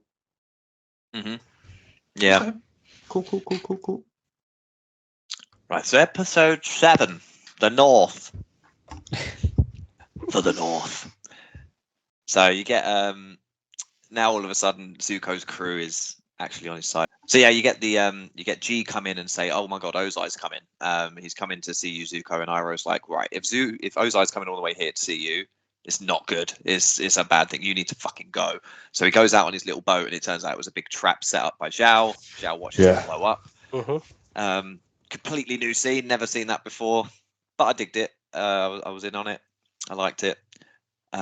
Meanwhile, Team Avatar get to the north, and they meet Chief Arnook and Yue, his daughter. And they have a feast, and Yue and Sokka are making eyes, and eventually, pretty much straight away, she tells him, "How was the fox, by the way?" And he's like, "What? How the fuck?" And she tells him the story that as a baby she was sick. Yeah. And now she's part spirit, mostly human. Aang speaking to Kuruk, right? Now, I know that he's obviously spoken to every thing except the Airbender, which, what's her name? I can't remember her name, sorry. The Airbender in Avatar before him. Begins with a Y, something. But yeah, his conversation with Kuruk was really weird. And I think I might need to rewatch it, because I still don't quite understand what the fucking point was. Because this guy was so useless. He was, I think he pretty much was just like, "Yeah, I can't help you with anything. Why not? I've been in the spirit world the entire time." And that was it. It was like, "Oh. Yeah. Is that it?" I think that was that's the it. point, because he was hoping to obviously get more guidance from another avatar, whereas everybody says, "Oh, he shut himself away." So there's no way he's really going to help you. So I think it's kind of like presenting to us that, okay, this, for some reason, this avatar shirked his duty, but really it's a reveal to us that he was actually fulfilling his duty.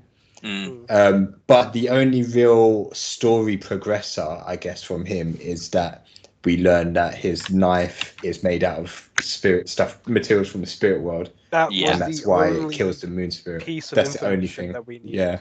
That was it. The rest of that whole Kuruk meet was just he doesn't actually directly help them at all. Absolutely nothing, no. And I guess, you're right. Aang did want to use him to go into the Avatar state, didn't he, to help fight the war? And obviously Kuruk's like, "No, I can't. I've been in the spirit world too long, mate. Can't even do it anymore. I forgot." But is he still in the spirit world then? Is that what they said? Is he still there? He was corrupted. Like, his spirit was corrupted because he'd been there for too long, or he's too much of whatever it was. So if he was to take over his body and turn into the Avatar state, he wouldn't even be able to control Aang's body.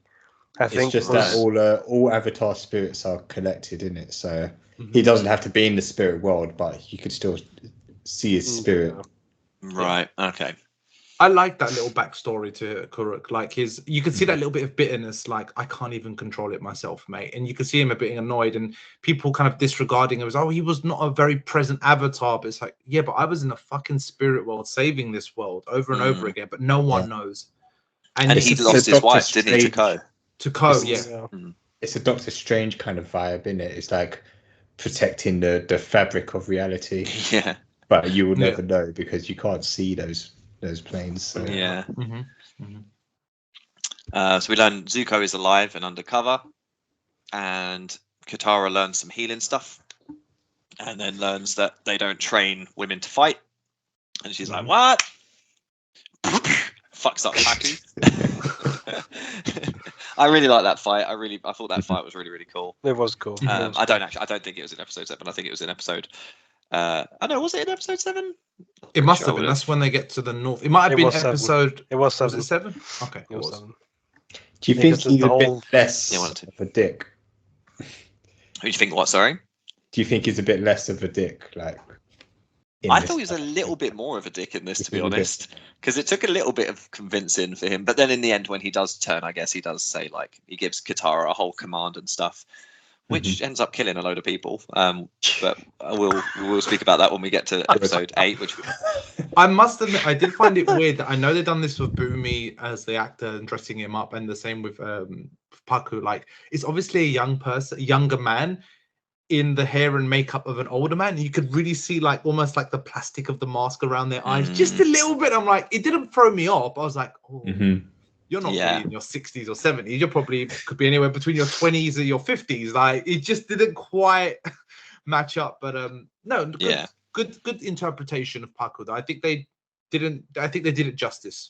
Yeah, I liked the reaction from the other waterbenders to her fight.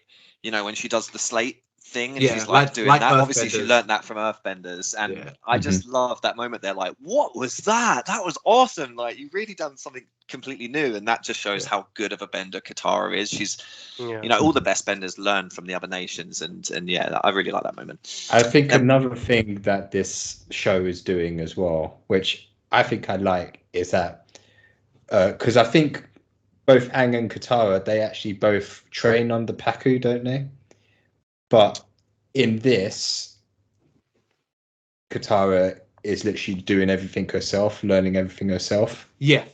I was gonna say that I appreciated that more in the show, and I think that's kind of hinted of in the animation. But they're more on the level of, oh, Katara is just very naturally adept.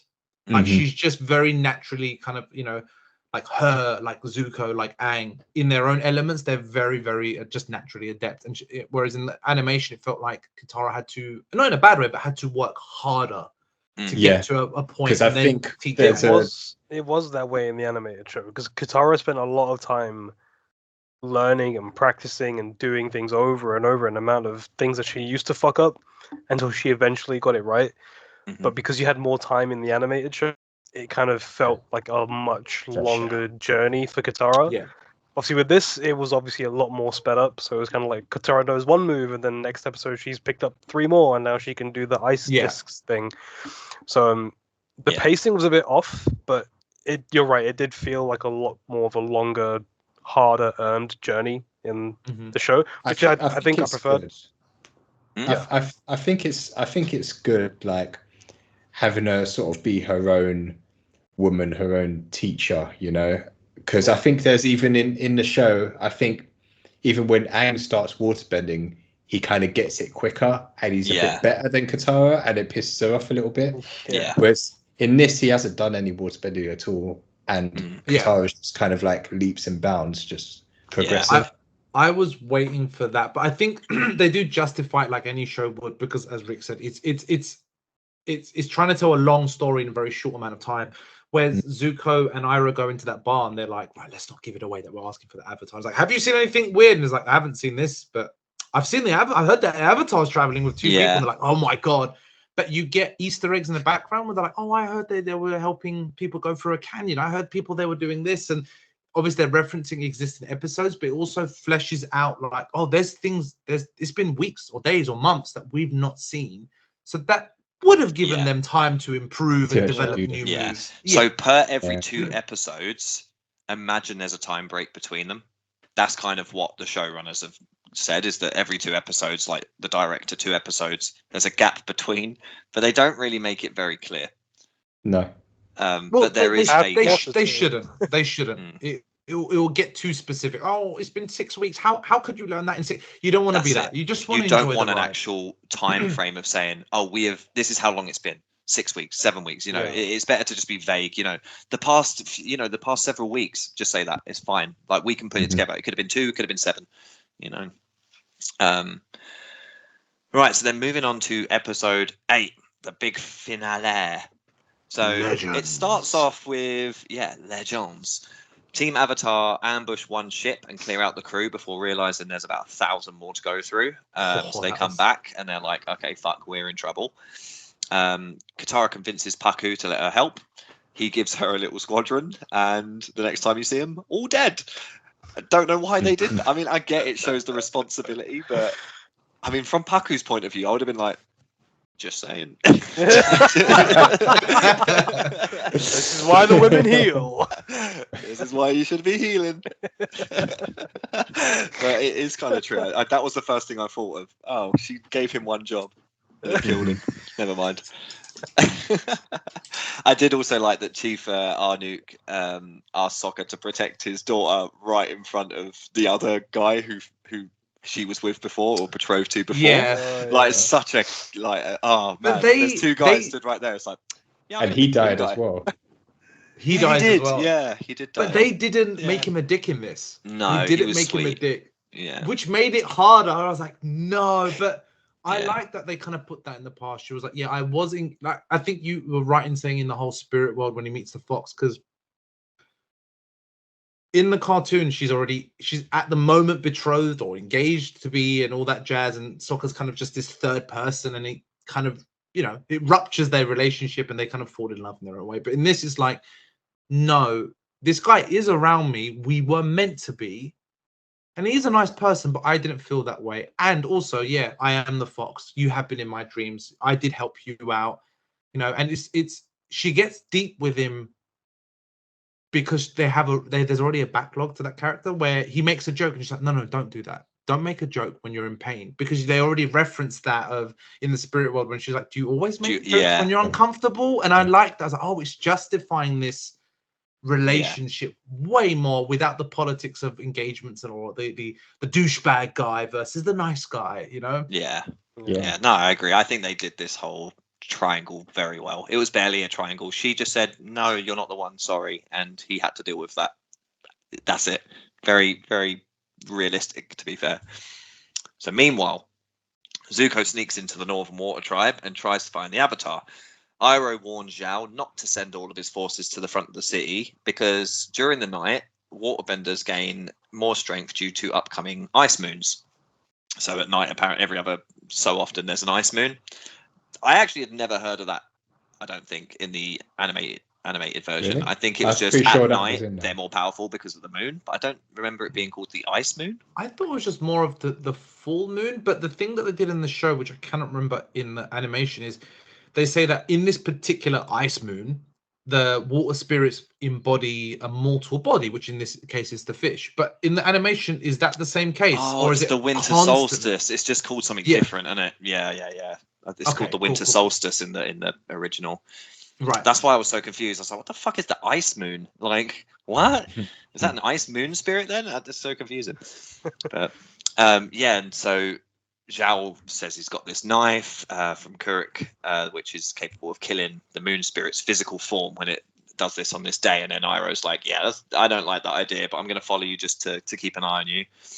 Momo gets fucked up. Did not expect that at all. Yeah. And I'm going to blow your minds, because this is all I've been thinking about and all I've wanted to speak to people about. So they then take Momo to the oasis where she was healed as a child. Mm-hmm. Does that make Momo part spirit? Spirit. Do you think? No, hold on. Could he have been the moon spirit? No, because they ask for Yue to be healed by the spirits Yeah. of something that they couldn't do, but Momo had a physical broken something, right? He was close to death. She used the sacred water. You know, like how Aang gets close to death and then Katara heals him? It doesn't make him more or less spiritual. They just used spiritual water to do a standard healing process. I think Yue is more like something. I think they asked the spirit directly, and the spirit does the healing. I think that's the difference. I think it's because she said where it healed her. I'll take him to the place where they healed me.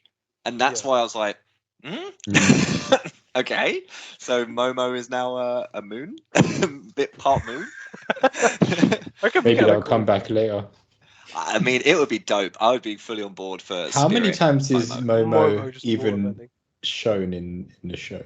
Not as much as he was in the animated. Depends on the budget of CGI. I wanted to see more Momo and Appa relationship. Like their little banter. Like they couldn't obviously talk the same language, if you will, but they would still have their little jokes where he would bring him food or he would steal something from him. I wanted that, but again, real life logistics. It's CG. It's money that they want. They want to put other places. I'd say season 2 is when you get a lot of especially in the animation, you get a lot of Appa Momo interactions. They get because the gang gets separated from them quite a lot, and Momo and Appa have to survive together quite a lot. So I think you'll get a lot of that then. And they're some of the best scenes for both of them. Momo gets brutally wounded. They take him to the pool. He comes back to life. Woohoo! Sokka and Yue hide as Zhao and the guys rock up on a hot air balloon, which is quite satirical for Sokka sitting there like, fuck! He even says it, innit? Like, I helped design it. Like, oh, God. Shit. And then Kuruk appears in the battle and he's like, Aang, my knife is near. You got to get up there because something's going to go down. So they rush up there and then Zuko drops in. And so Katara has to fight off Zuko. While Aang rushes up there. Iroh warns Zhao again, like, if you kill this fish, I will unleash tenfold on you, like he does in the cartoon, which I absolutely love. They kept that line. And then Zhao kills the fish. And everyone loses their abilities. It all goes fucking weird. It is the craziest effects. Oh, it's so good though. It was like the really upside down of Stranger Things a little bit. That sort of change. But I know Zhao is a serious character, and I do take him seriously. But I couldn't. I know I'm not laughing at him, but it was just like at his weaselness and boasting of like, I am Zhao, the Moon Killer. And it's like, all right, man, calm down, relax. And like, then he's like, I'm gonna become the Fire Lord next. I'm like, all right, relax, calm down, just chill, Zhao. But they all done it right, and the effect itself, it looked terrible. It looked not bad CG. I mean, like it looked like as Zhao, I would not be like, this is the rest of this life. Is what I wanted. This is what I wanted. This looks great. Like, no, it looks depressing, man. It's like a fucking hellish rave going on. Oh, it was trippy, but I really liked what they did because I think in the animated show it just goes grey. It just goes like very black and white noir kind of vibe. But in this, it blinked between like several different things. It went red, it went blue, I think it went everything but blue actually. I think it was like red, grey, black and white, red, it was really trippy but really fucking cool. And then you just see Iroh fuck up every one of Zhao's crew, just gets them all away, which is pretty sweet. And Zhao runs away after he's killed this fish, of course. Then he confronts Zuko, and Zuko beats him in battle, to which Zhao tells him that the only reason his father has done everything that he's done to him is to spur Azula on, and it's all just been to grow Azula. And Zuko's like, fuck you, guy. And he goes to Zhao goes to kill Zuko, and then Iroh comes in and just finishes him off. It's like, nope. Zhao dies. What did you think of Zhao's death? Because Zhao's death was a bit more speaking of Zuko's character in the animation, because it's the water spirit when Aang's kind of got into that mode, and it pulls him into the water and it's like, help me. And Zuko goes to help him and he gets pulled through. Where in this, and Iroh, and I still like it, but Iroh just defends it because he's being a weasel. He's going to stab him behind the back with his fire powers and bending and all that shit. And Iroh just boom, straight off into the water. You don't even know if he's dead really, but it's implied. So in the animated version, Zhao gets dragged down by the Avatar spirit, by the thingy, ocean spirit. Yeah, ocean spirit. Gets dragged down, but he actually gets dragged down to Fog of Lost Souls, which is where Katara and Sokka were lost, essentially. But in the animated version, it isn't Ko who handles the Fog of Lost Souls. It's just an infinite void with just loads of people who have just been lost in time. And in Legend of Korra, they go into the Fog of Souls, and Zhao is in there going, "I will capture the Avatar." Yes. And he's just gone mental, and he's just walking around like, oh, it's really cool. It's a really nice throwback to Avatar. So yeah, the fact they killed him was like, oh, I guess we won't have that moment, but I don't think Legend of Korra was being lined up for a live action anyway, so I wouldn't worry too much about it. I mean, they still could do that. They could still find a way. Oh, he fell in the water. You know, the water's. I think he died. I think he died. Yeah, I think Iroh killed him. Then Zuko and Iroh run off and escape. Yue realizes she can replace the moon. So she steps in the Oasis pool and she's like, "My time to shine, motherfuckers." Ironically, Yue means moon. There you go. What? It was in the cards from day one when they named her. That's why her dad isn't too upset by it, I guess. He's like, hey, I knew all along. The moment she came out, this little glowing orb, I was like, nah, she's going to be a moon. She's going to be a moon one day. And then it basically just ties up. Aang decides he's going to learn all the other elements. I mean, I didn't really talk about him taking over the ocean spirit and wiping out the fucking thousands of ships, which was a big deal, actually. I want to know what you guys think of the effects. Like, did you like those? I haven't watched the live action film, so I don't know how they handled it in that. But I can't even. How do you think it compares? I don't remember it in the live action. I don't think I got that far. I think it's for done. none of us to remember the live action movie speaks volumes to just how fucking forgettable that movie was. Yeah, but in the show, it was great. The CG for that last little moon spirit thing that he went into was actually great. Like the damage that he did, I think that was like the trump card, right? That was like, yeah, this is what the Avatar can actually do. So the Avatar is insanely powerful, but he just can't control that power. Yeah. But I can't remember, right? So in the show that we've just watched, obviously it's implied that Aang's given himself to the other half of the ocean spirit. He's now a vengeful spirit, and he will forever roam in this state looking for his other half. And that's it until Yue brings the moon back, and then he can return, and Aang can be Aang. But in that animation, is it the same sort of caveat? Is it the same sort of terms and conditions, or is it just him going into the Avatar state? No, it's basically. I mean, he does go into the Avatar state. That is said throughout the animation show, the animated show, but it is essentially the same thing. The ocean spirit was furious. It lost its partner. They only come down once every so often, and it lost the thing that it loved the most. And so it took it out in Avatar state form and wreaked havoc. But Aang knew that was the only way to stop, because all the waterbenders lost their power. So the firebenders were coming in tenfold, and they were gonna destroy all the basically. There's only 100%. The northern and water tribes, the northern and southern water tribe. Sorry, there's the southern water tribe has got fuck all going on as defense. Northern is the only place waterbenders stand. If they had fallen, the waterbenders would have fallen. So he had to kind of merge to save the day. But it is implied in the animation in a similar way. Yeah, because in this, Katara's like proper calling him back. Like it's really kind of, and it was nice. It was a more to lose, like you said, because it was like either the extinction of another race of benders and people.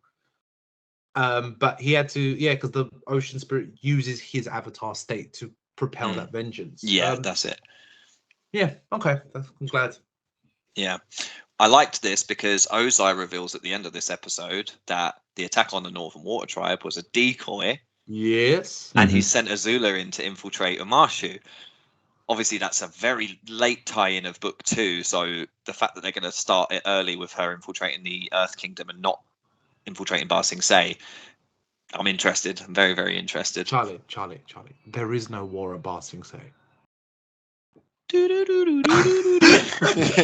is no war. I've been waiting to say that the whole time. Oh, that's literally going to be on T-shirts in the next season. You know it. There is no war in Ba Sing Se. And Ozai also learns about the comet coming soon. And that's basically how it ends. Oh, Paku actually assigns Katara to be Aang's waterbending teacher as well, which was another... I don't know if that was in the animated thing. I think she kind of just said, I'm going to train him. But Paku actually says, like, you need to be the one to train him, which I quite like. I think in the animation it's more like, again, because Katara was learning as she went. It was more like, I'm learning, I'm practicing my stances, I'm a little bit ahead of you, you might as well join me as I'm learning. Whereas now this is more like, as they kind of state in this, Master Katara, and you're like, oh, okay, cool, she's hitting a higher level than much more than Aang. She can be the teacher. Yeah. Yeah, that's season 1 of Avatar the live action. So I mean, we kind of my biggest questions were, what were your gripes, what were your highlights, and are you excited for season 2? I think we've gone through most of the first 2 questions. So are you excited for season 2? Yes, I am. Yeah, boy. Do you know am. what it has inspired me to do is I've not gone back to the animated show to watch it because I was like, it's kind of fulfilled me, the Netflix, but I've actually, weirdly enough, gone to start watching Korra again.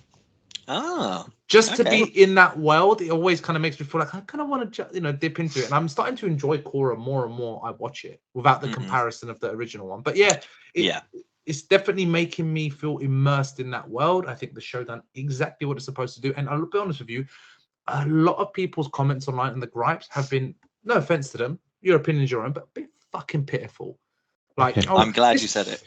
This person wasn't the right color, and like they were really cussing people's looks. Like, this person's really fat, this person's really ugly, this person's saying it like this, and I'm like, whoa, man! Right, like, so they're fucking children. Chill, I am man. glad you've said that, because that actually was going to bring me on to my last point about the reviews and the feedback that this show is getting.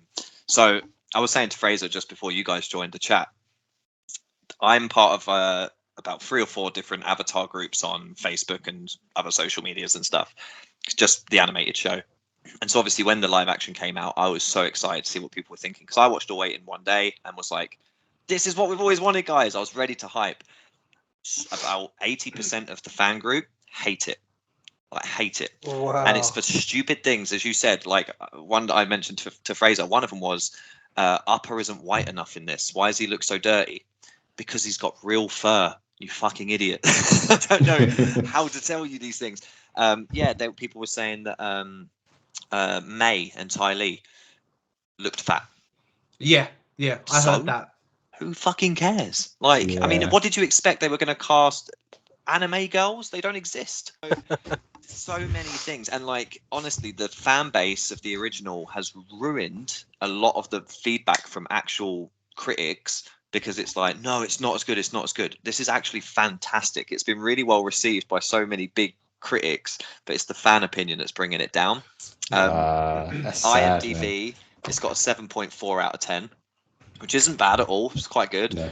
Rotten Tomatoes is a 59% and a 75%, which is the critic and fan, which compared to the animated series was 100% and 9.3 out of 10. Oh shit. So yeah, it's a really, really big shame that a lot of the fan base of the original have shit all over what this could be. And I get it. If you're comparing it inch for inch, yeah, you're going to be disappointed because it's not the same. It's completely different. But appreciate what they've done, because it's really, really, it's a really good retelling. Absolutely. Like, look, if you look at these other live action shows, like Death Note, Yu Yu Hakusho, Cowboy Bebop. Mm-hmm. Yeah, they were all highly anticipated, and they flopped for one reason or another. And this show has really had a lot of effort and detail put into it, from the writing to the casting.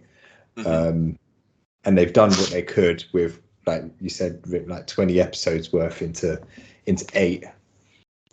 To nitpick it, like, that's and to give it bad reviews on things like that, that's just like, that's not on from the fan base as well. Yeah, I mean, even if they were like legit complaints, then fine. I mean, like, the live action is not perfect by no means. There are a few issues here and there, but to tear the show apart over stupid things like Upper's fur not being white enough, or June and, or what was the June and Ty May? Lee and May, yeah. Ty Lee and May being too fat is like, they were barely in the show. Why is that what you're concentrating on? It's stupid. stupid reasons, and I think anyone with a brain cell should be able to see a bullshit review and take that with a pinch of salt. Like, that's not a legit review. It's not true to the show. Don't pay attention to that. Just take it as it is what it is. It's a new telling of an old show, but in a new style, in a new art way, in a new kind of medium. Yeah. And you're not going to get it 100%. One for one. Of course you're not. But it's a very well done version of what it is supposed to be. Yes. Yeah. Very well done. You cannot get it the same. It's like saying, oh, the films are not as good as the books. Yeah, because they're two very different things. They're just different. And don't get me wrong, animation, no matter what, we've been raised more with cartoons than, let's say, we're watching hardcore shows. There is an element of nostalgia to watching cartoons. I think that just taps into that childhood element. When I watch Netflix, I'm watching something as an adult. That's trying to repossess something as a kid. That's a very difficult thing. Yeah. It's never going to be the same, which it shouldn't be. Otherwise, what is the point? That's where, like, we learn the lessons where Disney's like, I'm going to remake Lion King and The Mermaid. I'm like, but no, I've got the OG. If you're doing it like for like and you're not giving anything more, I don't need it. It's fine. But also, I think as a show, I'm really curious, and we can't have this conversation for obvious reasons, but I would love to speak to someone like Danny did with The Last of Us.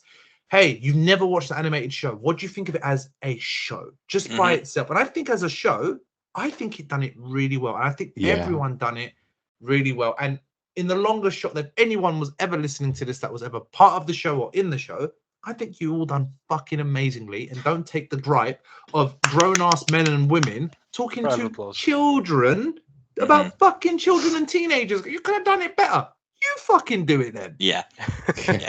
I completely agree with you, mate. I completely agree with you. Right, I'm going to end it on a couple of little facts for you. It's only 5 little facts, some of which you've already tapped on. So the Cabbage Merchant was the original voice actor from the original. So that's already been said. My cabbages! The bar scene that Serhan mentioned as well in the Spirited Away episode, the stories that the patrons were telling were all stories from the original animated show. So a couple of them touched on where they had been in the live action, but some of the more far-fetched ones were stories from the animated show.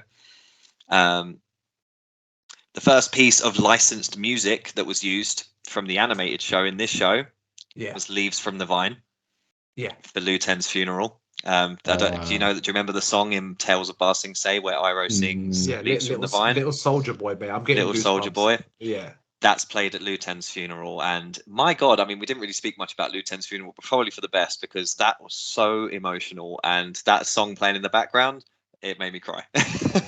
So beautiful. And here's a nice little tidbit for you. So a budget of estimated 15 million per episode, and estimated about 90 to 110 million for the whole first season. Shyamalan's movie had a budget of 212 million. So basically double what the show had to make 8 hours rather than two hours. And this is what they came out with. That is a very good product for something that had half the budget of Shyamalan.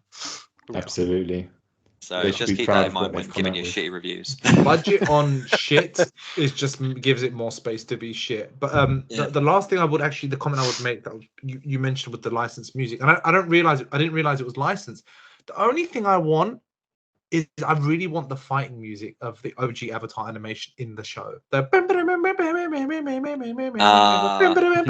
was really looking. It didn't ruin it. It didn't take anything away. But I would love a bit more of the sound of the soundtrack. Was awesome. But I mean, this is, like I said, nitpicking stuff, little gripes that don't really matter. But that's just one thing I forgot to mention. I would love the sound of it a bit more. The guy who did the sound for the original series.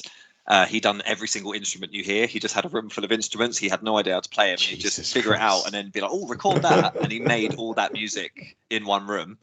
He didn't sign up for the live action because the 2 writers left, but he has confirmed that he's part of several other Avatar projects in animation. So you will be hearing some of his music again. Other projects? Yeah, so Avatar Studios, when they announced that they were making an Avatar Studios, they were going to make an Avatar universe. So the live action universe and continuing the animation universe as well.